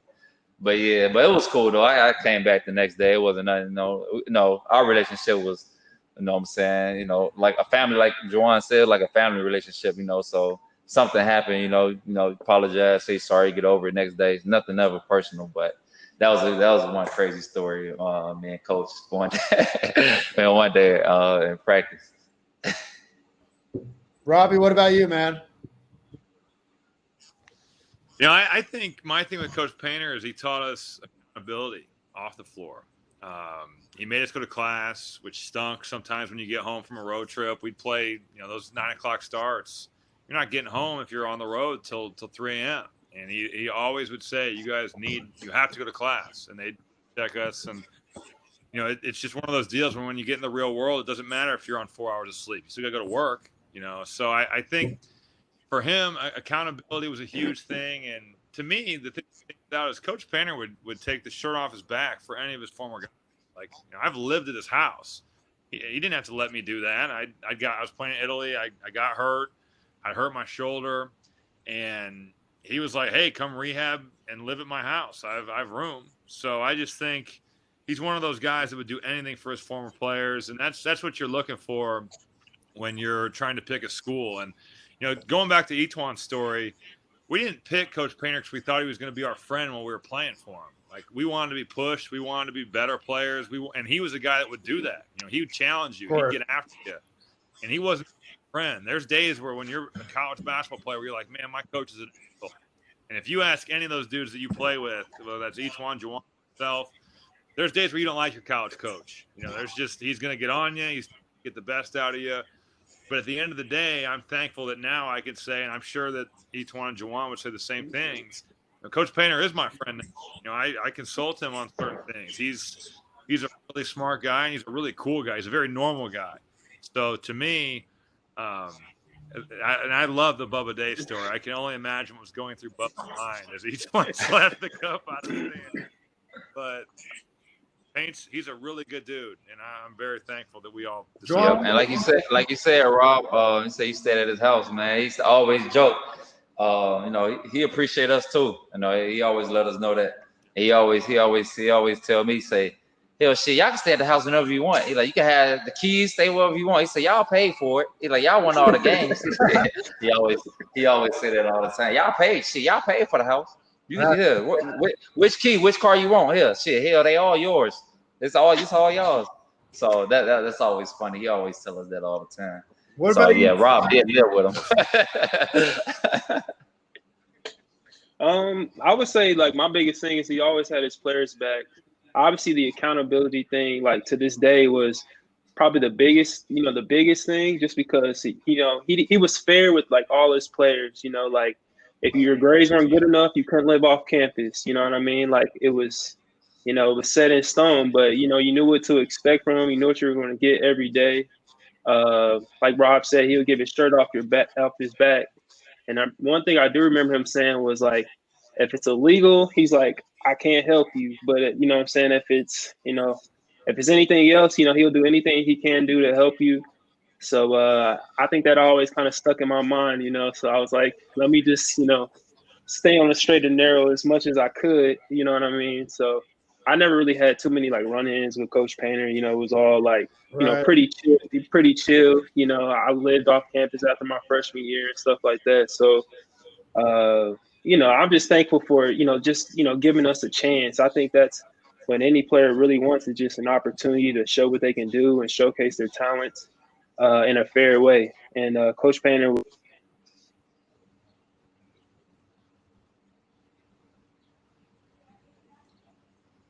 He froze over there in Germany. Munich Wi-Fi. Yeah, Munich Wi-Fi.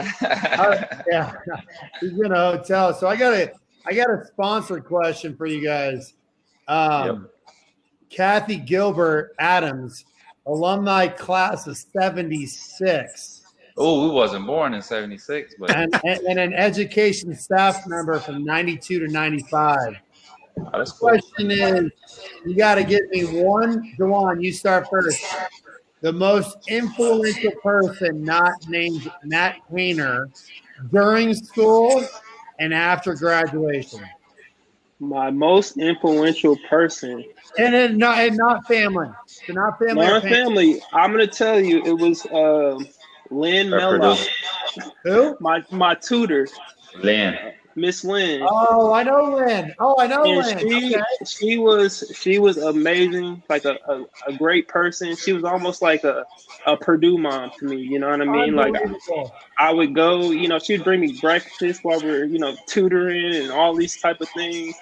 Like if I had issues with, girls or coaches or anything, like she was always there to give like good advice. Like she was always just looking out for me.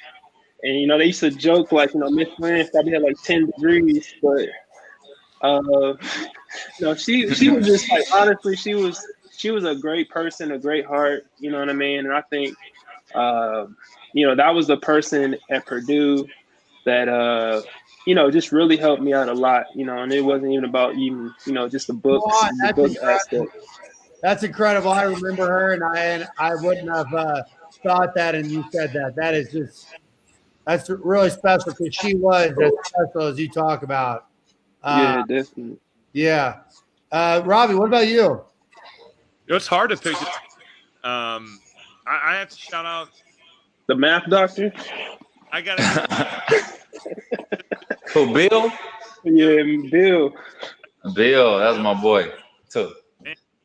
If you were taking a math class, this dude was a machine at getting you to understand what was going on. I mean, he was a tutoring machine. He tutored everybody, and he went from 52, which was like algebra, all the way to like financial accounting. Damn near. He was he'd take calculus. He'd take these classes. He's just a retired middle school math teacher, and he just loved math. So his wife still worked, and he tutored.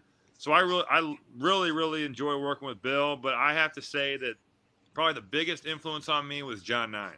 And I think Hart, you'll probably agree with this. But John was such an incredible person. He was on every trip. He was an incredibly successful pharmaceutical, big wig that he'd kind of moved up the corporate chain there and found a lot of success. And he went on almost every trip. He went to Australia with us.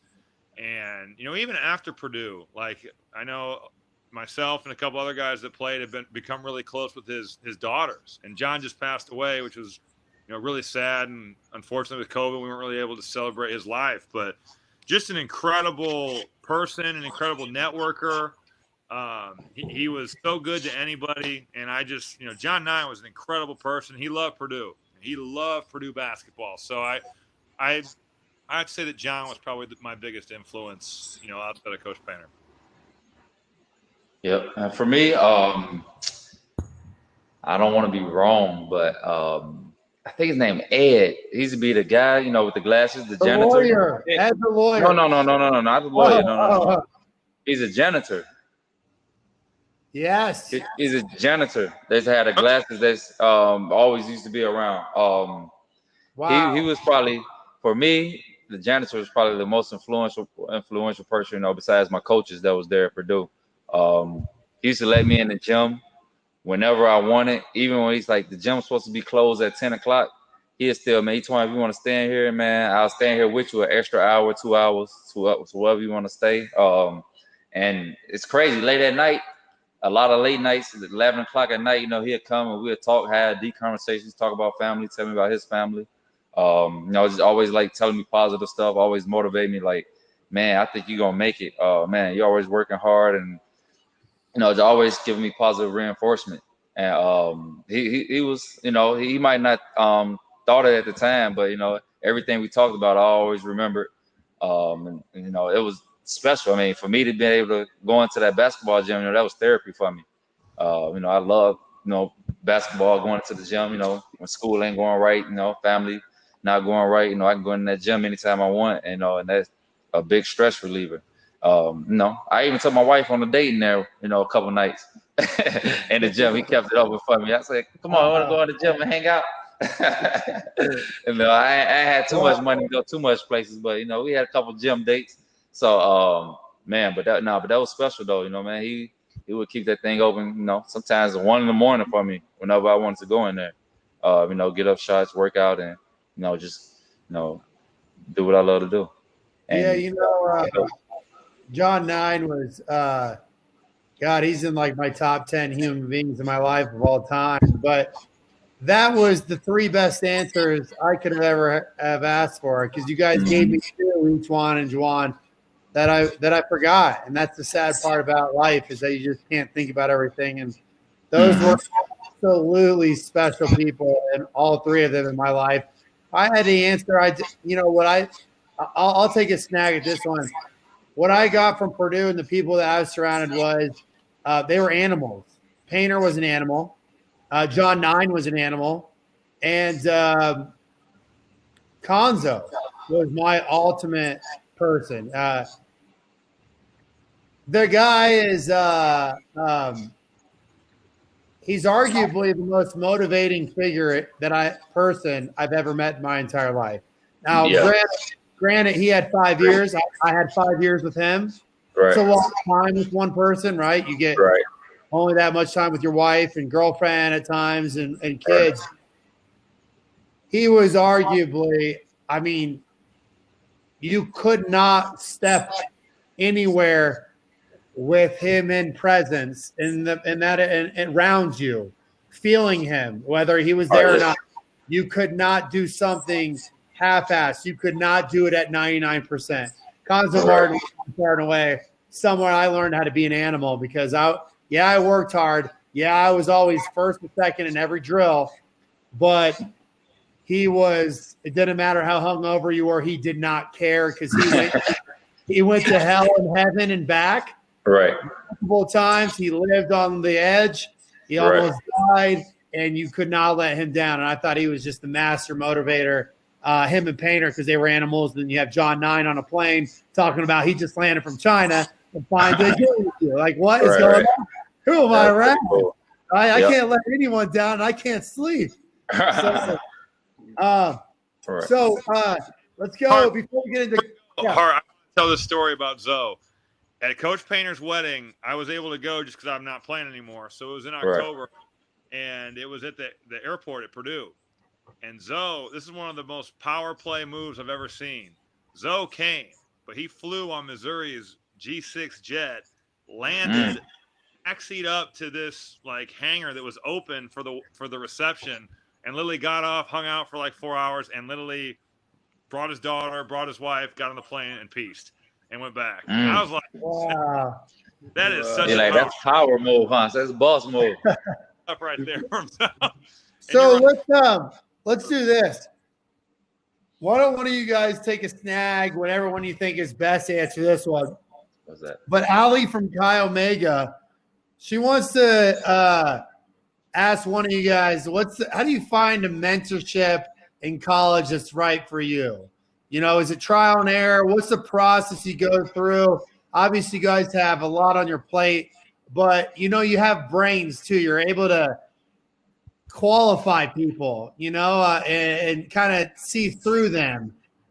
What's it like to get mentorship, and where did you find mentorship? Was John Purdue Club? Obviously we talked about John 9, but outside of all that basketball, where did you guys go? Personally, probably when I was in Purdue, like Roosevelt Colvin. I don't know if you guys probably know who he is, but he was from Indianapolis, kind of like right around the corner from where I grew up. So, he was the kind of a guy that gave me like a rundown on Purdue. Even after Purdue, like from business ideas and things that he was doing, as far as like, he owns like those UPSs and has like a bakery and stuff in Indianapolis. So even Randy Shields, a guy like that owns a few McDonald's in Indianapolis. Kind of the guys that were like locally, that was a little bit easier to access for me at the time. I think that was, those two guys really kind of helped me and opened my eyes to, things after basketball and, to try to help me plan for my future. You guys got anything? I would say at Purdue, I think that was maybe a little challenge. Finding mentorship and trying to. For me, I feel like personally it was like a little challenge trying to find mentorship and finding different outlets and different things that's going on. But there was a lot of there are a lot of outlets, a lot of networking and connecting opportunities there. I feel like you just gotta go and seek them. And for us, I mean, we didn't have the time because of sports and things, but of course, going to a lot of events. Especially now they got all the social media. I'm pretty sure everything that's going on at the library, everything that's going at the the Black Historic Center that they got. I'm pretty sure it's different type of ways and different people that's willing to reach out and different alumni. But finding the right one, I think. I don't know. It depends what your interests are. Just trying to find someone that got interests that's lined up somewhere along the same interests that you have, and someone that's been there and done that. Someone that's got experience in the fields and places that you're trying to go, and maybe they can seek some of that. Help you seek some of that information that you're looking for. It's funny that each one just said that, because I thought of the basketball team almost like a fraternity in a way, and I felt like that we had some former players that did a really good job. Like I thought David Teague would come back and pick up, and he was always really a lot of the guys. And I thought Kenny Lowe came back a lot, and he was always a guy that could kind of tell you what it was like to play overseas, which was really helpful for guys. And then the one, this is a story that I'll never forget. Brian Cardinal, at the end of his career, started coming back. He had just won a title with the Mavs. And Brian had been busy for the majority of our time at Purdue, but at the end, I think JaJuan had graduated, and I was kind of the only one left with my knee. He was coming off that title with the Mavs, and he was a free agent. And I think he ended up retiring, actually. I don't think he played this year, but he was still trying to stay in shape at Purdue. And I was kind of texting with him and talking with him during the summer, and we stayed in touch a little bit. And I'll never forget this. And I'm not even sure if Brian remembers telling me this, but this was really good advice. We were texting, and he was like, "Man, you just don't look like you're having a whole lot of fun." And we weren't nearly as good my fifth year. We were better as the year got on, but we were really, really struggling in January. We didn't even know if we'd make the tournament. Brian was like, "I know it's tough. A lot of the guys have moved on. I wasn't playing well because of my knee, and I wasn't shooting the ball great." And he was like, "Hey, man, you've got to enjoy this right now, because as a pro, whether that's in the NBA or Europe, it's never going to be as fun." Now, dude, you're full of shit. Like, you just want to tire with no way. And I'm sure it was an incredible experience, but it's different. And I thought that was really good advice to kind of understand, like, man, you're never going to have as much fun playing with your boys and being a part of something on a college campus like you are in college basketball. So you have to really enjoy it. And luckily, things got turned around. We made the tournament. It was a pretty good ending. But I always thought that there was former players that did a good job of coming back and kind of helping out. That's good. I mean, like, for the most part, like, the 40,000 plus other students that don't have, the brotherhood, right? And that it's a lot different. And, from a company perspective and what we're doing at Rootshare, which you guys are all involved with, it's just like, there's engineering students, and there's their brotherhood, their sisterhood, right? Is like, there's people in San Francisco, there's people in Japan, there's people that went to those schools that are doing things they want to do, and connecting the dots for those people is a lot different than what you guys go through. So, I think that's really what Allie was trying to get at Chi Omega, because she's struggling from that, as well as other students. And I appreciate you guys' transparency. So let's keep going, guys. We got 54 minutes. We're crushing through it. Can I interrupt you real quick? Yeah. One more thing on that. Yeah. I think that as a student at Purdue, you have to be really cognizant that there are Purdue people everywhere, right? Like, I know I have stories, I'm sure each one and JaJuan do, whether that's in the NBA, and we're playing the Rockets, and there's a couple that's sitting courtside, and they're yelling at me that they're from Purdue, or I'm playing in Spain. There's a couple that I've seen a couple times now at football games, basketball events. They were on a hunting trip over in Africa, and they were flying through Madrid. They saw that we were playing. They came to the game. Like, I think being aware of your surroundings and understanding that there's Purdue people or Big Ten people everywhere. Man, they are all over the place. Whatever city you're in, you can count on there probably being a Big Ten or Purdue grad there. So being cognizant of that, and sorry to interrupt you, but I just think that that's really important. For like sure. having your And to piggyback on that a little bit, I would say having the confidence to ask and seek help. I think a lot of times we might know people like, "Oh yeah, I heard they went to Purdue," but I hear they the CEO of, all these steak and shakes, but I'm like, what they gonna want with a little person, college kid like me, that sometimes as being young, you might think like, man, what they gonna want to do with me? They gonna have the time to take out for me to help me, And each But I one, think that's the whole thing with this event, right? yes. The whole thing in life, in my opinion, is you're either going to take it and go handle yourself and deal with the moment, like COVID, like my kids have to have school, and my wife and mother-in-law now are going to help do that. We came to Santa Fe to come get my mother-in-law to handle it, or you're just going to let other people do it, right?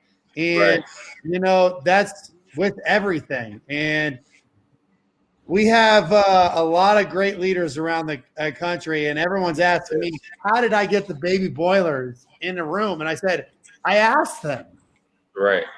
I asked them. Yep. You never know. Yep.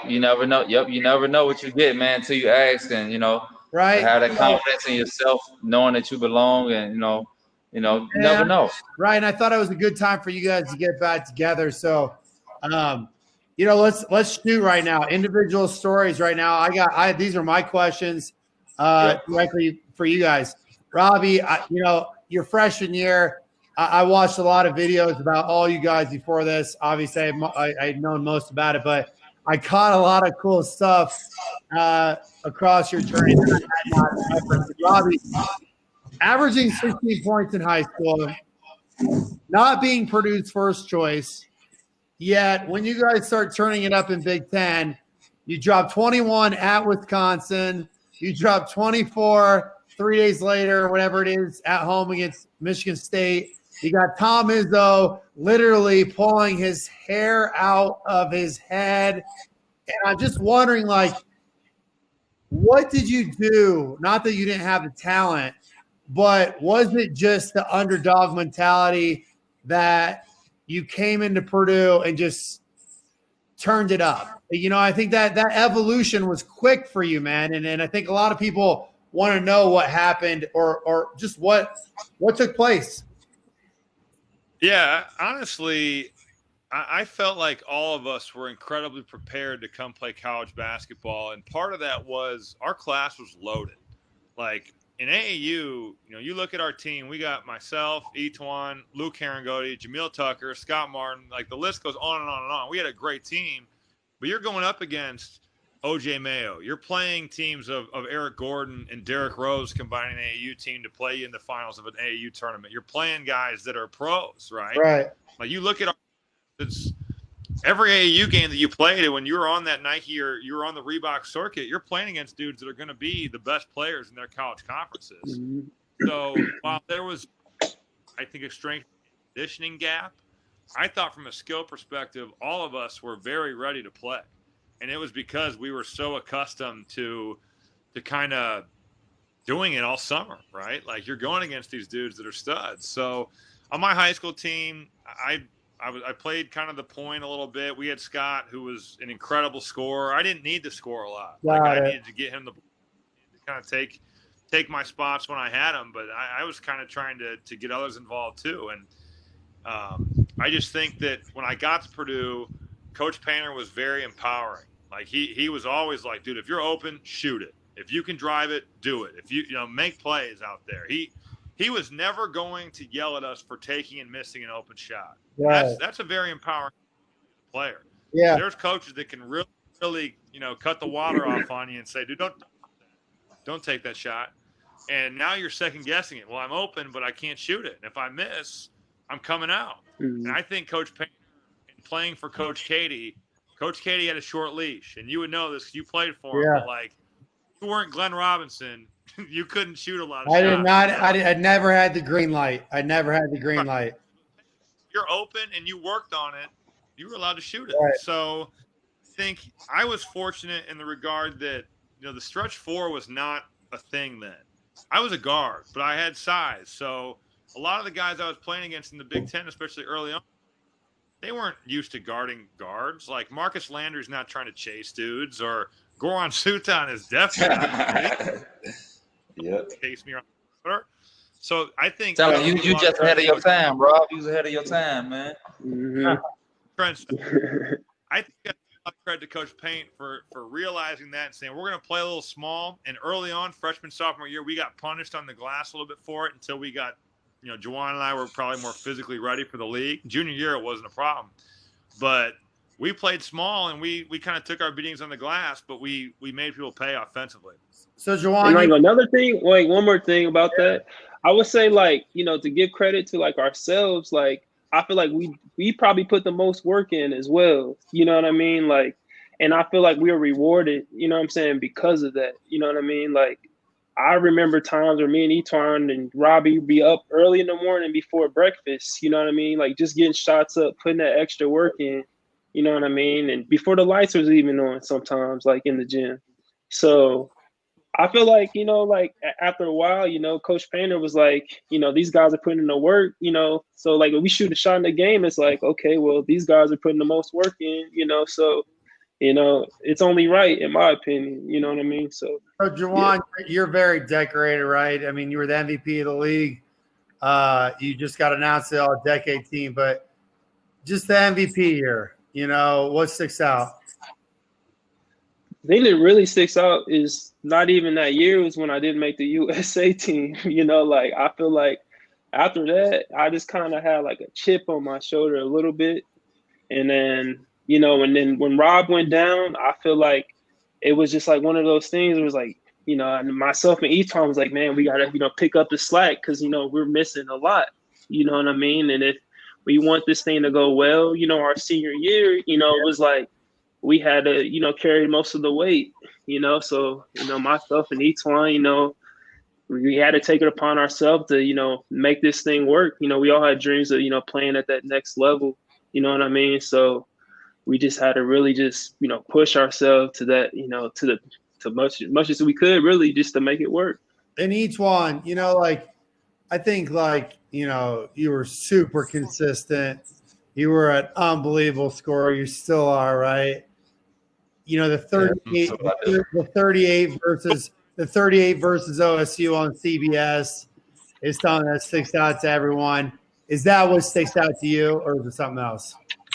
Oh yeah, no, that's for sure. That was probably my biggest game in college. But to you, if that was the moment, walk us through that. Tell us the deep emotions, that whether it's the pregame, the postgame, during the game, like. What was it like? Man, it was crazy. It's crazy, man. Even before the game, because I think no, that wasn't a college game day game, was it? No, it wasn't one. That was the one in Michigan State. It was. But I do remember it just being just crazy because Ohio State was they 1 or 2 or something at the time.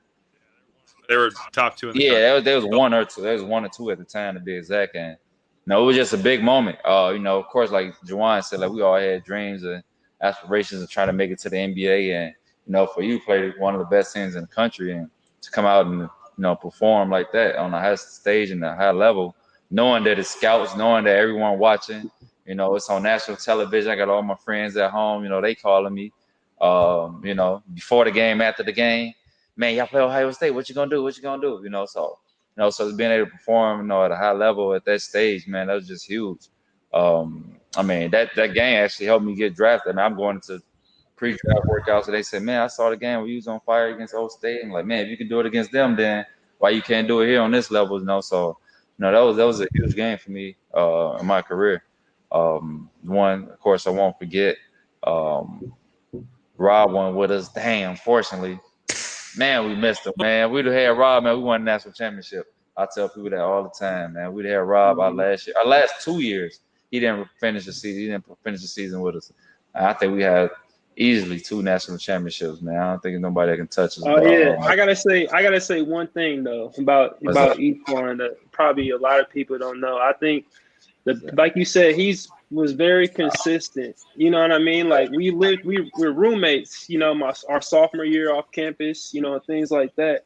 And the thing I remember was, he's doing homework in his room, like on his bed, you know what I mean? Like he's stretching, in his room, you know what I mean? Like he was always consistent with it, you know what I mean? And I think that was the thing that helped him have a great career, like to this day, was just the consistency. I tell people that all the time is like, you know, he was just always like clockwork. Everything was just so consistent. And I think that was the thing that I always like, you know, admired. And, you know what I'm saying? I always saw that probably a lot of people didn't get a chance to like, you know, really see or know about it. So JaJuan, Yeah, that's that fun quick here, because I think the biggest credit I can give Etwan Moore is the first time I saw him play basketball was in 7th grade. Mm-hmm. And he was probably the same. And we had these two dudes on our team that were, you know, kids that in 7th grade, they got armpit hair, they got a beard. Like they're just physically stronger than everybody else. Etwan, nobody scores on these dudes at a consistent rate at all. Like, and Etwan is dudes buckets out of the post. What the hell is this dude? And by the time I saw him then sophomore year of high school, so you fast forward 3 years, he hasn't grown at all. But I see him in the regional, and he's got like 30 on the court as a shooting guard. Right. Gone from a big, because he was big as a kid, or the discipline to be like, I need to work on my handle. I need to work on my jump shot. You see a lot of those mature kids, they fall off because the game, they don't work at it. Man, you talk about the consistency that JaJuan is preaching here.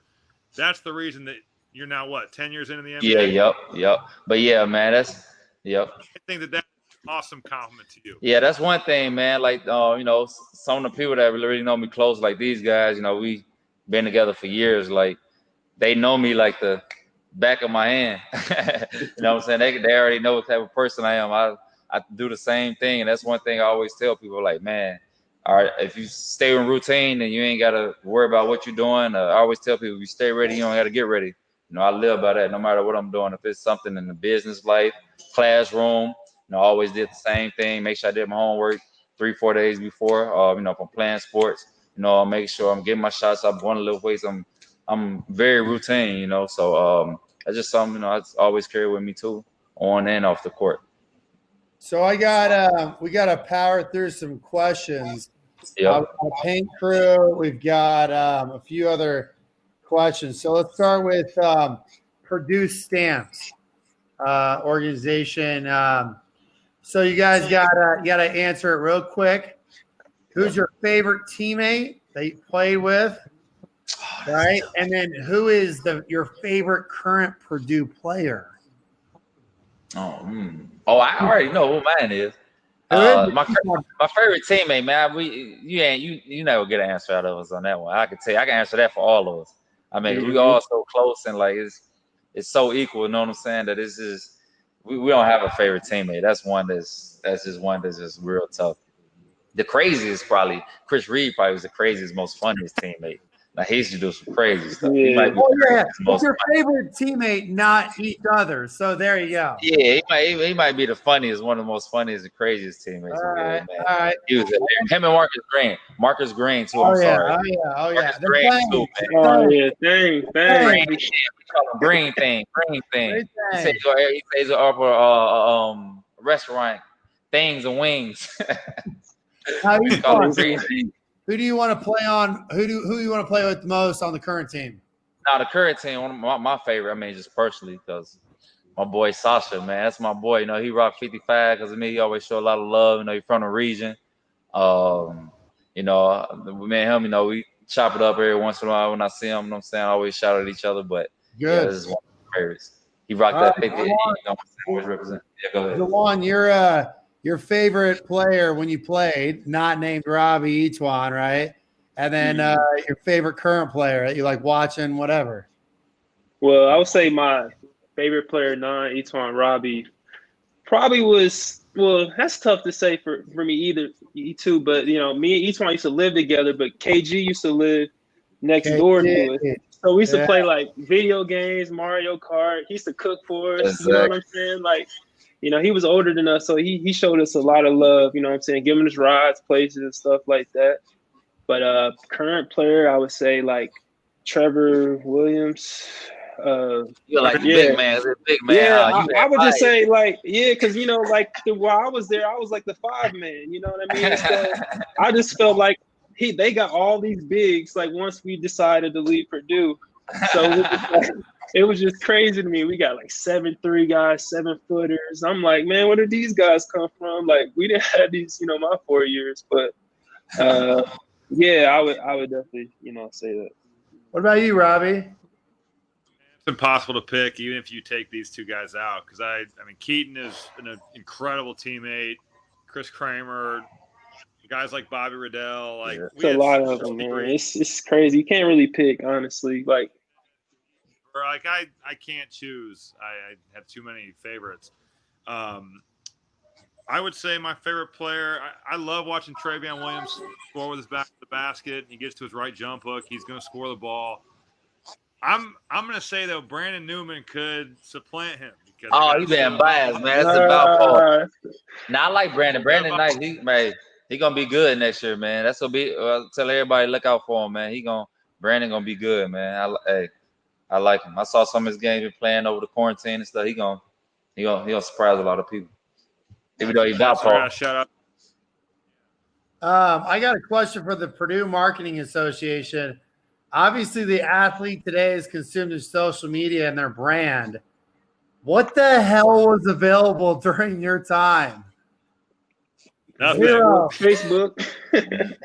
Wow. Facebook, but it wasn't as marketable now as the social media today, though. Yeah, definitely. Unbelievable. Good part. Regions Bank. That was a good part. That was it. So I got it from this one's great from JaJuan Jones. I don't know if you guys know Jordan. He's president of the Paint Crew.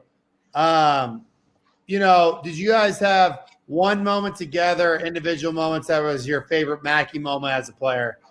I think there was obviously a lot, but was there a single moment that you guys all share together, or were there individual experiences that we've already talked about, or was there a game that you guys all just remember together more than any of the others?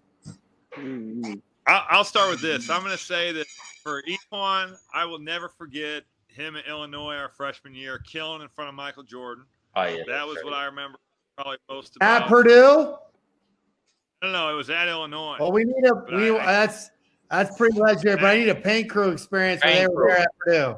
Paint Crew. Well, then it would probably be for all of us. The West Virginia game stands out pretty heavily because of how loud it was. Like the Paint Crew actually, I think, was only like partially there because it was New Year's Day. Like we weren't in school, but some students were able to. I think they had like 2 sections of Paint Crew instead of like the traditional 8.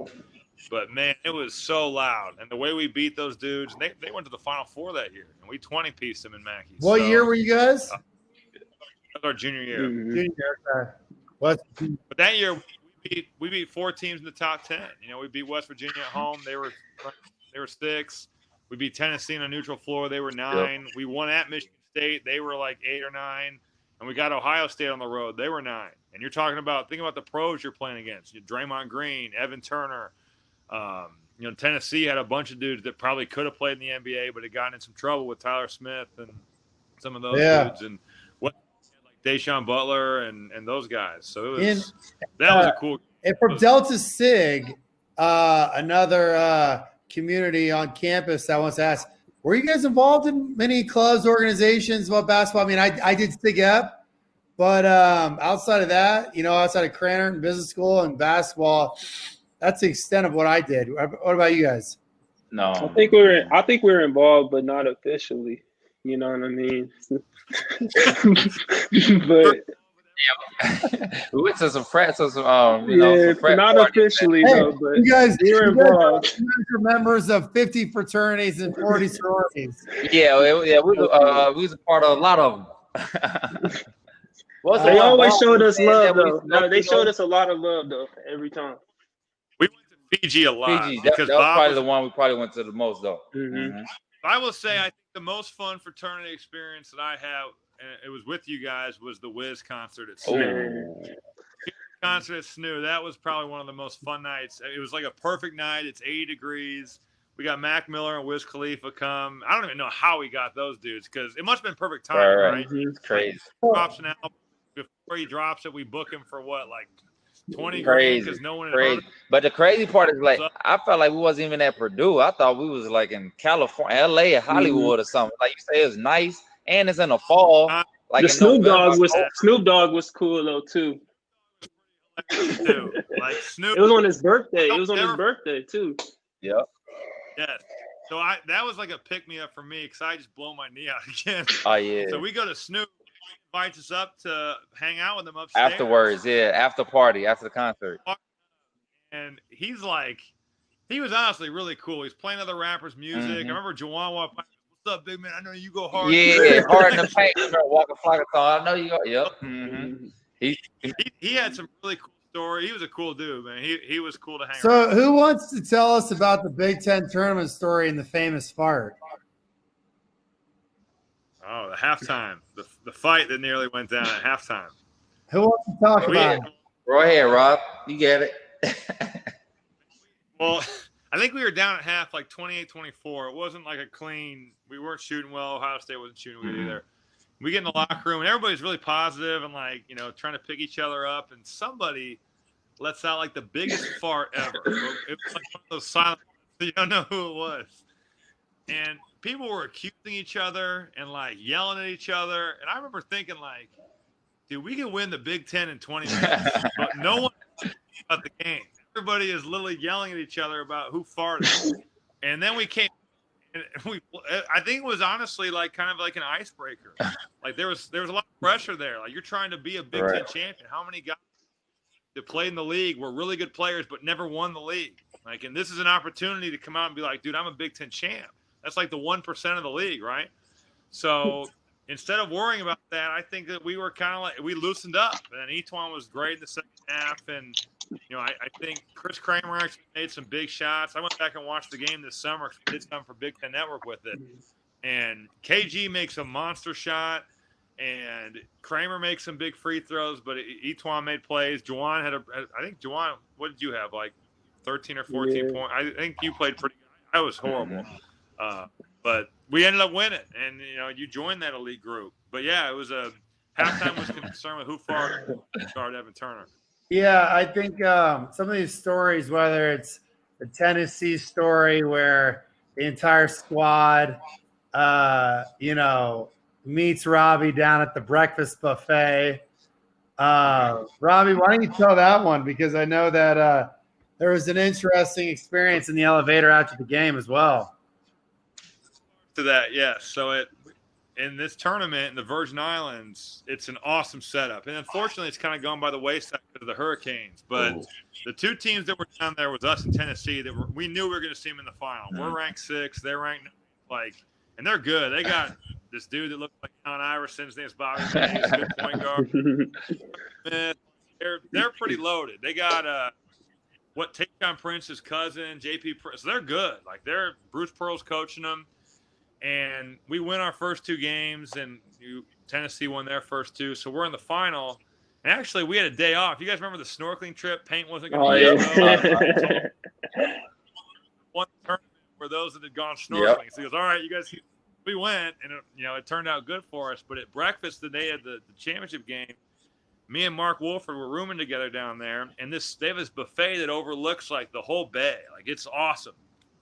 And we must have been early because nobody else was down there. And literally, they had this big dude named Brian Williams who was like 7'1". He was enormous. And I'm dishing up some eggs, and this dude literally shoves me in the back. So I get shoved forward. And I turn around. There's like 4 Tennessee dudes that are all talking shit about how they're going to whoop our ass. So we play the game. We end up winning. It's a great game, back and forth. And Etuan, remember the elevator afterwards? With the oh yeah, yep, his daughter, you. He was in there. JaJuan, were you in there? I don't think so. I was on there though. Yep. Great, all of us with Jerry Painter. Right. Like it was. Remember KG telling him, "Yo, there's right." So you go whoop you. So it was an interesting week, but it was this great tournament. We ended up winning. It was a really good college basketball game. All right, JJ. Here it is, man. You either get your first technical foul or you got the sleep against Wisconsin. Which one you going for? I mean, I said the West Virginia one. I overslept pretty much, but I'll go with the technical foul. And pretty much we're playing in Indianapolis, right? And we're playing against Northwestern.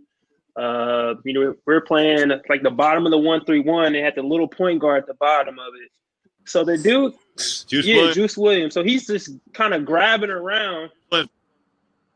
So he's just like grabbing around, grabbing my crotch area. I'm like, yo, like the first time, it happens like it's an accident. You're thinking, I'm like, but he's just like constantly grabbing. I'm like, hold up, like this crazy. So I'm like, start cussing at him, like push him a little bit. And the ref told me like, easy, easy, easy.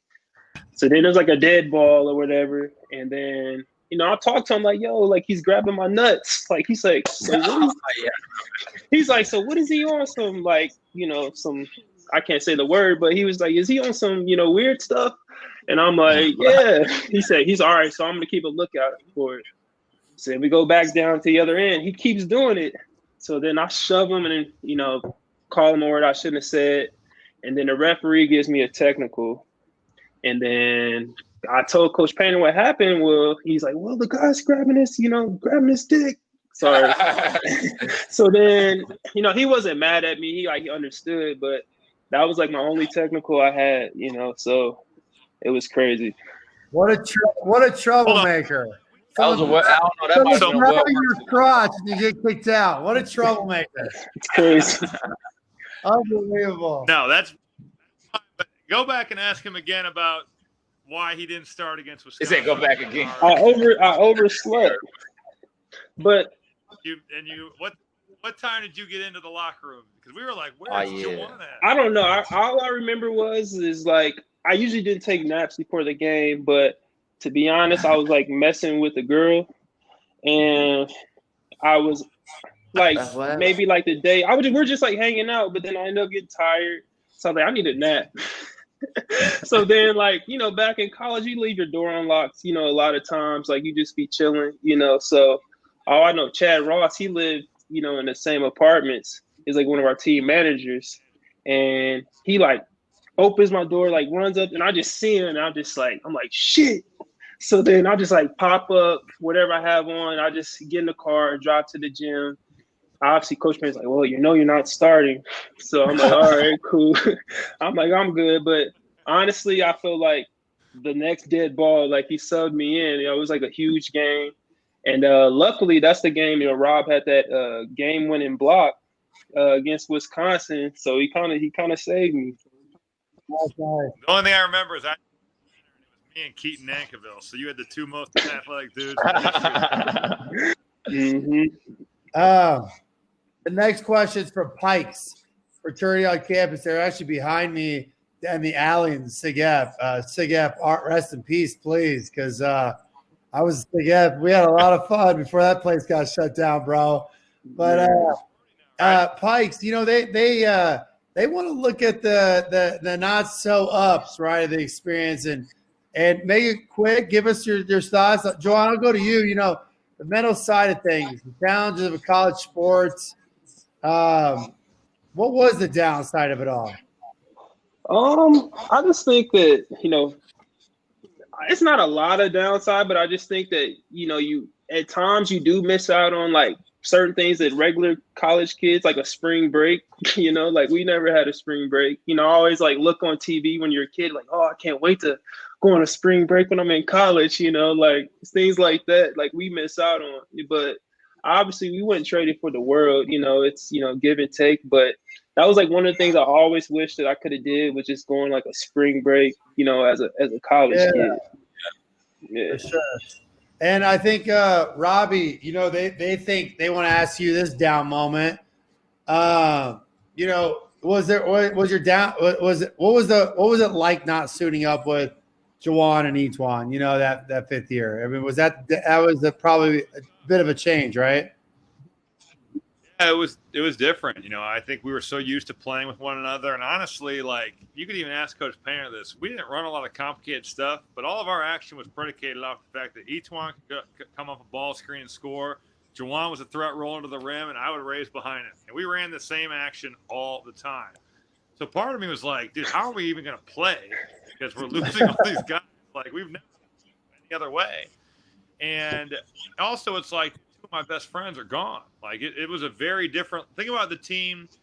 When I got hurt in Minnesota, we had Chris Kramer, we had Keaton Grant, we had Etuan, we had JaJuan. When I come back, none of those dudes are on the team. We got Lewis Jackson, who's a really good player. We've got Ryan Smith, DJ Bird, but it's a different group, like good players, but not the caliber guys of when, you know, you have two guys right here that played in the NBA. Right. So it was tough. And I remember, you know, whether it was the first time or the second time I hurt my knee, you're always thinking, I just need to get back, right? I need to get back. I need to do my rehab. And I think the second time, now there's doubt of, am I ever going to play again? You know, that's what really sets in. And there was some really low points. And I think when you're used to playing something at a high level, then all of a sudden you get hurt and you come back and you're not doing it like that anymore, man, it's really mentally taxing.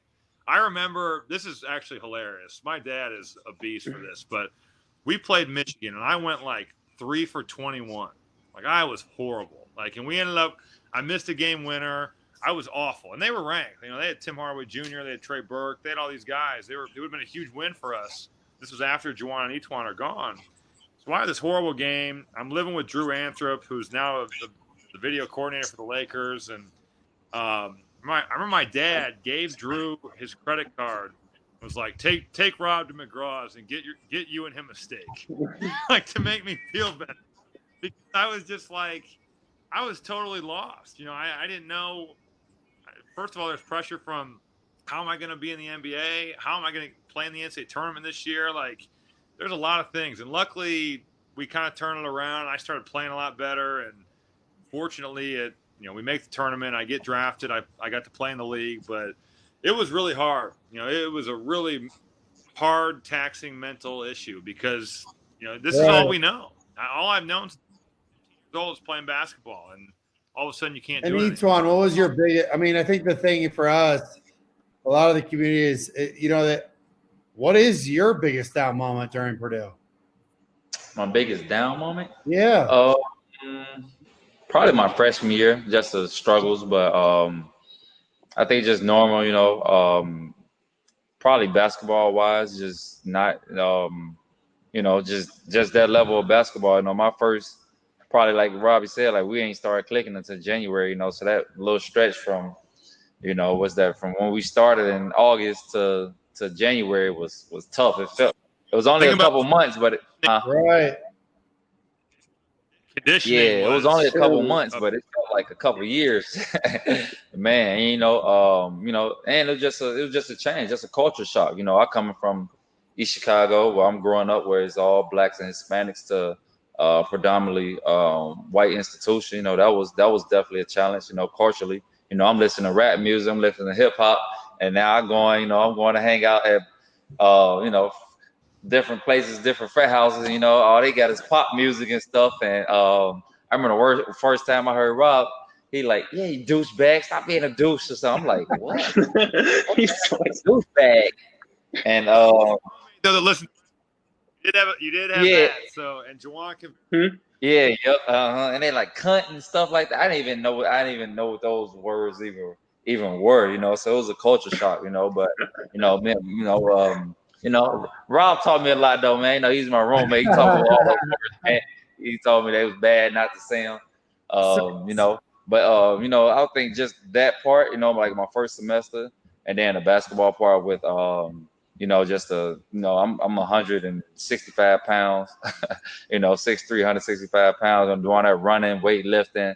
It was a challenge. I remember one time, like I told you, like, man, Coach Painter, we had to change the words or whatever in practice. I think they was scared. They thought I was about to leave and quit school, because they was calling me, all the assistant coaches, they calling me like, man, you okay? You all right? You all right? You good? I'm like, yeah, I'm good. I'm like, no, I was never thinking about quitting school, but they also thought I was about to leave Purdue. They thought I was thinking about transferring, but that never crossed my mind at one time.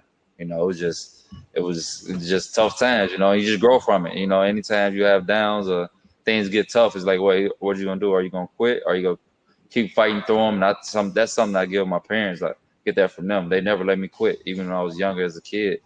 You know, they always taught me to fight through things, keep going and keep pushing, and you never quit, you never give up. And you know, when I got to Purdue, it wasn't no different. You know, even when times were rough. But from before we move into post Purdue, and we got about a little under 20 minutes left, Purdue chicks. the hottest organization across the country, specifically at Purdue. I want to know, did you guys have a girlfriend in college, or were you guys too busy for a relationship? I had a girlfriend. I'm gonna say mine. I gotta say mine. I had a girlfriend. So he said they wanted to. I had a girl. I get buying out the L right now. How about JaJuan? Yeah, I had a girlfriend for about a year. Back then I was pretty much of a private person. You know, I try to, keep my personal life very private, especially in college. But I had one for about a year, and then like my junior year, then after that, it was over with. But it was good while it lasted, I guess. Robbie, what about you? Yeah, Rob. I had a girlfriend for the majority. We broke up like a record, but we for most of our time at Purdue. That's funny though about JaJuan. I lived with this guy. I didn't even know he had a girlfriend. It was incredible. That's what they say. You got to keep your private life private, man. Wow, that's pretty incredible. Mm-hmm. So let's transition post Purdue, right? You guys came out of Purdue. Robbie was still in college. I want to talk about that real quick. But JaJuan, I don't know if many people know really what it was like to get drafted together. Were you guys honestly over each other at that point? Were you guys together, going to the NBA together? Like, just your thoughts about getting drafted and the experience in general, right? Yeah, like once before this crazy, before we got drafted, we had every class together. And we lived together. So we saw each other every day, all day long. Wow. It was crazy though. We never got tired of each other. Now one time, it's crazy to be that long, we never even got into an argument. It was so crazy. I can't even remember one time I got mad at him or one time he got mad at me. Then you be with someone that long, you usually like get into an argument or something. Like then we never it never was nothing. But once we got drafted, man, it's crazy. It's something that we didn't even know was going to happen. I mean, that was totally unexpected. Draft night, of course. Sure. He got drafted first in the first round, and me in the second round. I'm like, oh, dang, that's crazy. But it was cool because they kind of looked at us as like a 1-2 package. They saw us play together, playing the pick and roll, and they're like, dang, maybe they can, keep them guys playing together. So that was pretty sweet. I feel like I always say all the time, like, man, JaJuan got me drafted. He got drafted first, so you know what I'm saying? I got 55. I might not get drafted, if he didn't get me drafted. But it was cool, man. That was definitely a beautiful year. And then, I mean, won in Boston, championship contender. Us two being there on the same team. It was special. So it was a great time. Yeah, it was great, man. Just like you said, we never got tired of each other. We were literally with each other. If it was a party, if it was everything, right? And like it never even crossed my mind that like I was tired of, So it was just real cool to just share the moments, like together. Like everything that we accomplished together was just real cool. Getting drafted together was just icing on the cake for me because it just made the transition so much, smoother. You know what I mean? Like I at least knew one person on the team. I was real comfortable with. So everything just it worked out perfectly, honestly, and it was a great feeling. So I got one as we dig deeper before we go into the overseas and NBA experience. Everything you gotta just say one name. Mike Adams, alumni class of 07, super fan, paint crew, and Gene Pool member. Right, so he was there during the transition, like myself. Mm-hmm. Who's the most famous person in your phone?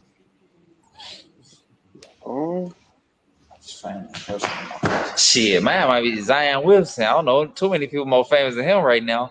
Shit, he might be bigger than LeBron right now. The way they hype him on the cover of 2K. Shit, the face of the NBA right now. Shit, I don't know. Robbie, what about you?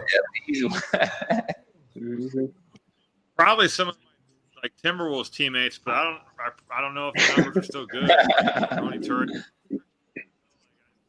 They're in my phone, but I probably have, probably 4 or even people I work with, like Reese Davis or Jason Benetti or those guys. But yeah, probably not. Each ones are and So Jawan yours, more exciting than mine. I'd say some of the mine numbers. Some people, I mine is probably each one. Oh, go ahead. Honestly. Oh, me, I would say, me, man, I ain't famous. I ain't nobody, man. Hey. JaJuan, Right there. I think you need to tell us your best professional story with the Celtics. I think you should enlighten us all. Who's that, man? JaJuan. No, JaJuan. JaJuan. Oh, okay. I guess like when I used to sit next to KG on the plane. So they used to always play. Tell them your nickname. No, you gotta tell them your nickname. This is Kevin. Wait. This KG. is Kevin Garnett's nickname for JaJuan or the whole team's? Kevin He used Garnett. to call me like what, Noop or whatever. Hey, Noop, come here, Noop. And he used to always just, give me a whole bunch of just random. He was kind of out there sometimes, like with his stories, to be honest. But they used to play poker, and I used to just deal. So they used to tip the dealer like all the time. So I used to come back with like, $500,000 sometimes on the plane, and it's just like all I did was just, just was a dealer. And their buy-ins on the plane was like $2,000, each buy-in. So in a rebuy-in, it was like, 1,000. So like I was making good money just being dealer.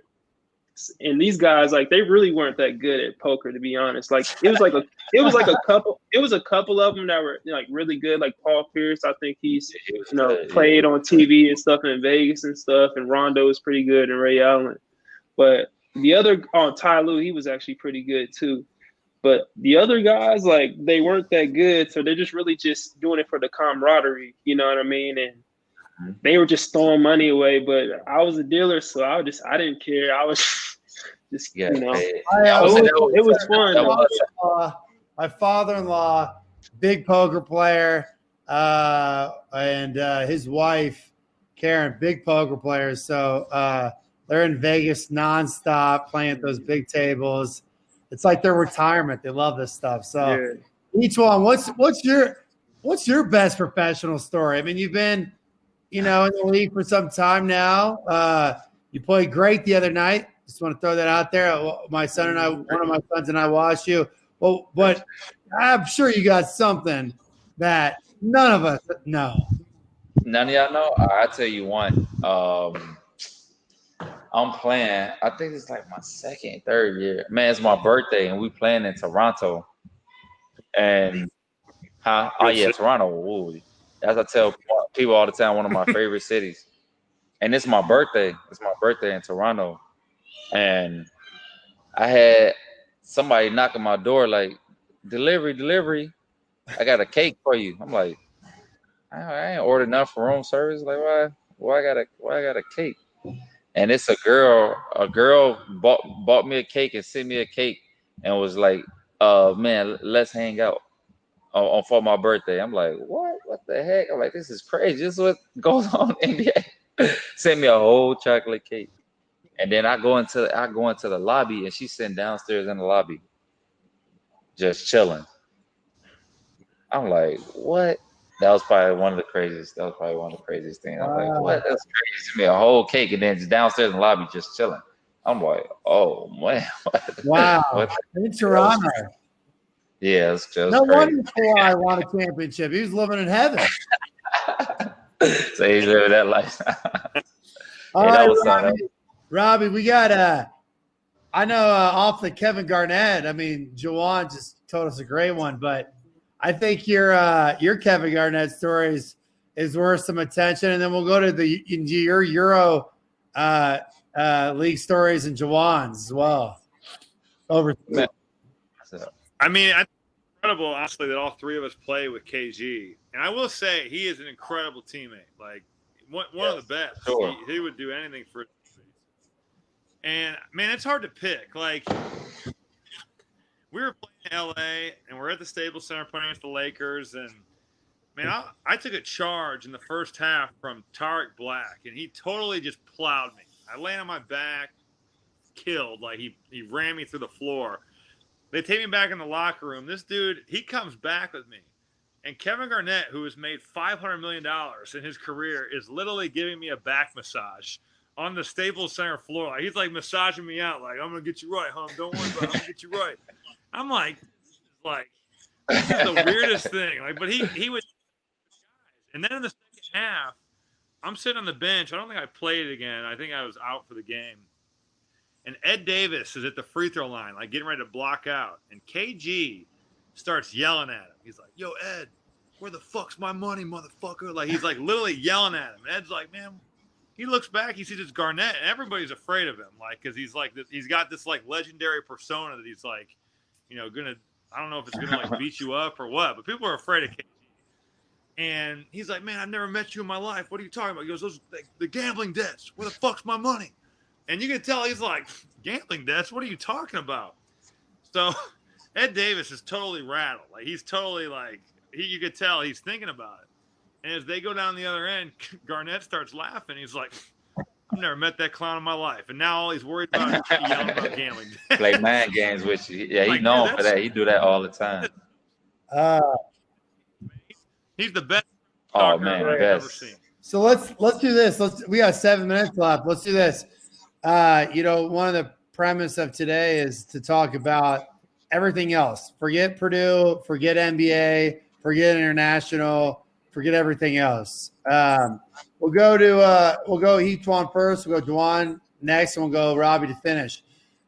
Outside of everything, right, JaJuan? Talk about your investment strategy. Talk about what you look at, how ideas are brought to you, and what your focus is outside of everything going forward the next 10 years. You said my investment strategy? Yeah. I know that you invest in a lot of things. Yeah, so some of the things I'm involved in right now, owner of McAllister's franchise. Currently got one store. Got 2 more in the works. And also I have a nice, a nice real estate portfolio. I rent out right now probably about 4 homes, sold probably about 15 homes already so far. And those some of the top 2 things. First, I say find things that you love, that you like to do. I mean, I love food. I love to eat. So the restaurant business, I think, just came natural to me. And we get many business ventures and many ideas thrown our way all the time. Especially being a professional athlete, everyone got a business. Man, you should do this. You should do this car wash. You should do this laundromat. You should do this. You should do that. Man, all different kind of crazy stuff. You should sell T-shirts. You should do a vending machine for T-shirts where people can buy T-shirts at the vending machine. Just crazy stuff. And I think just whatever fits you, whatever you think your interest. But the moral of the story is you're passionate about all that stuff, and I think that's where I've lost is investing in the market, just in general, the market right. that I don't know because I think they're so down that they must come back, and it never right. So, no, and not just investing in things just to make money. Things that you're knowledgeable in, things that you can touch, feel. For me personally, I always want to be involved in everything. I want to physically see what's going on. Have a hand in decisions that's being made. Just being a part. Not just doing things just for the money, doing things that you love. I think that's always steered me in the right direction. Housing. I mean, everyone always gonna need housing. No matter what class, low class, middle class, high class, people gonna live forever. So someone always gonna need housing. And then, like I said, I'm a foodie. I love to eat. So those 2 things. Each one, the BCM organization at Purdue, right? Building Construction Management, the entrepreneurship organizations. Oh, yes. And a bunch of others would love to have you come back on and speak specifically about those areas, all right? So we're going to definitely connect you to those folks and those organizations because they want to hear more about each one, not basketball, and more about how you make those decisions. So I appreciate you talking about that. Definitely. JaJuan, oh, yeah, for sure. JaJuan, talk to us about, everything, not basketball, JaJuan, and engagement, JaJuan, and everything else, right?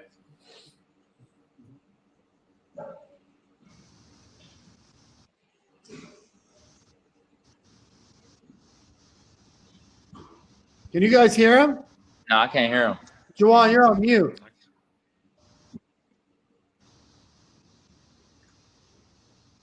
Nope.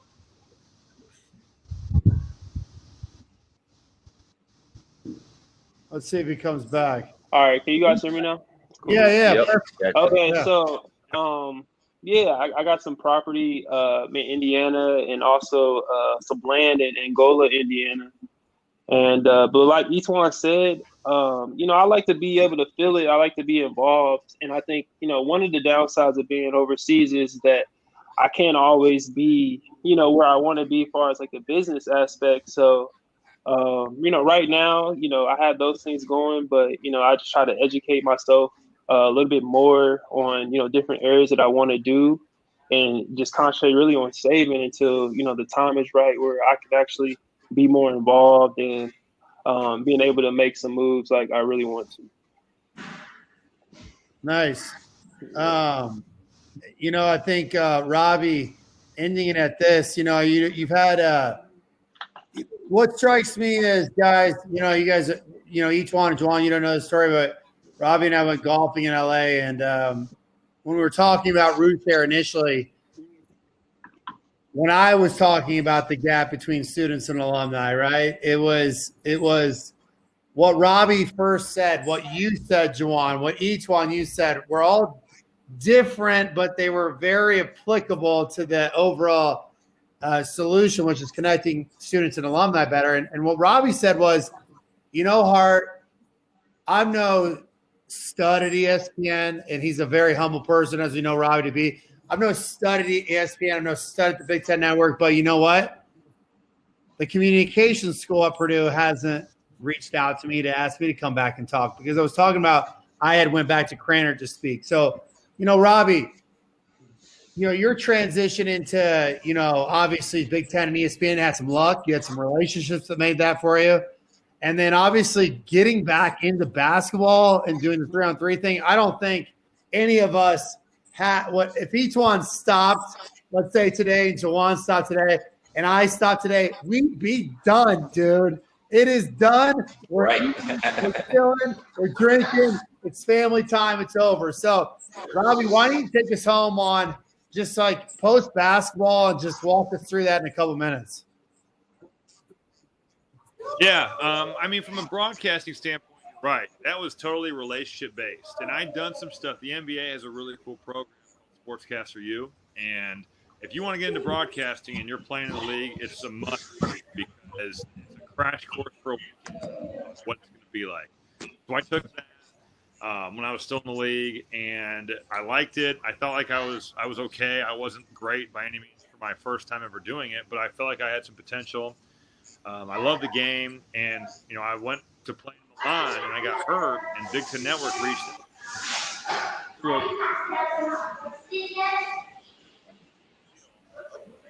He actually kind of set me up with the president of the network at BTN, Mark Holty, and I got a meeting with them. They gave me 10 studio appearances. I went in, I did them, and my agent now, broadcasting agent, he's at Michigan.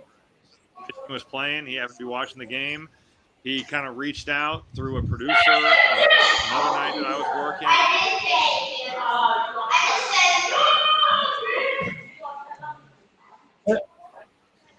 He said to me, he said, I lost my train of thought. On mute. It's all right. He reached out. He actually told me through this guy. He said, "Hey, I'd love to rep you." And I was like, "Well, who could this guy be? Who knows who this guy even is?" And I looked him up. I Googled him, and he repped like Dan Dockich and Doris Burke and like real people in the industry. So I ended up kind of falling into his lap, and he's done a really good job of getting me at ESPN and Big Ten Network. But it's amazing how like there's some luck involved there, and there's a lot of networking. And because of that, you're able to kind of play your cards right. And now it's a career. And I'm lucky that I really love basketball. I love watching basketball and breaking it down. So it's a perfect job for me. Which by the way, Robbie, the 3-on-3 I think is actually like so cool, because you guys need to understand before you tell that story. Like each one, you're in the league. JaJuan, you're still crushing it internationally. And Robbie has found a place in basketball still. Like it's actually like pretty legendary, right? That you can all share 3 different but unique, legendary experiences, right? And so I think a lot of the world knows that, but like they don't, right? Yeah, and honestly, like I think JaJuan deserves credit because he's really good at living. I was incredibly terrible at living overseas. I hated every day, and that maybe because I was in Russia at the end, but I did not enjoy being over there. So 3-on-3 has been a good way. I still wanted to play. I still love to play. The Olympics were a heck of an incentive to get in there. So like that was enough reason for me. And I was lucky that the guys that I play with kind of reached out and kind of gave me the opportunity to play with them. And hopefully, you know, the Olympics are a real possibility. We just gotta hopefully have them. So if they were to get canceled, that would be disappointing, but we'll see. So, but I think, you know, each one is the ultimate goal. You want to be in the NBA. JaJuan is killing it overseas, and he's found a way to enjoy it while also making a lot of money doing it. And unfortunately, I wasn't able to do that. Like I remember when JaJuan and I were in Italy together. Not only did he put like 30 on me, and it was just hilarious, but he was thriving in Italy while I was like just getting by. But it's okay, man. It's just everyone got different journeys, man. It's just loving your journey and, you know, embracing your journey, whatever it is. You know, everyone definitely not equal. So it's just, man, embracing whatever it is that you passionate and love and making it yours and owning it. That's the most important. Yep. Well, guys, I 2 hours out of our lives is seems like a lot these days, right? Each one, you were gone in the bubble. Yeah. One, you had to fly to Germany. We have families. Robbie, I know that there's unknowns just like me and everyone else with what's next in our lives and everything else and surgeries. And I'm doing another injection shot next week. But you guys are just such an amazing group of men.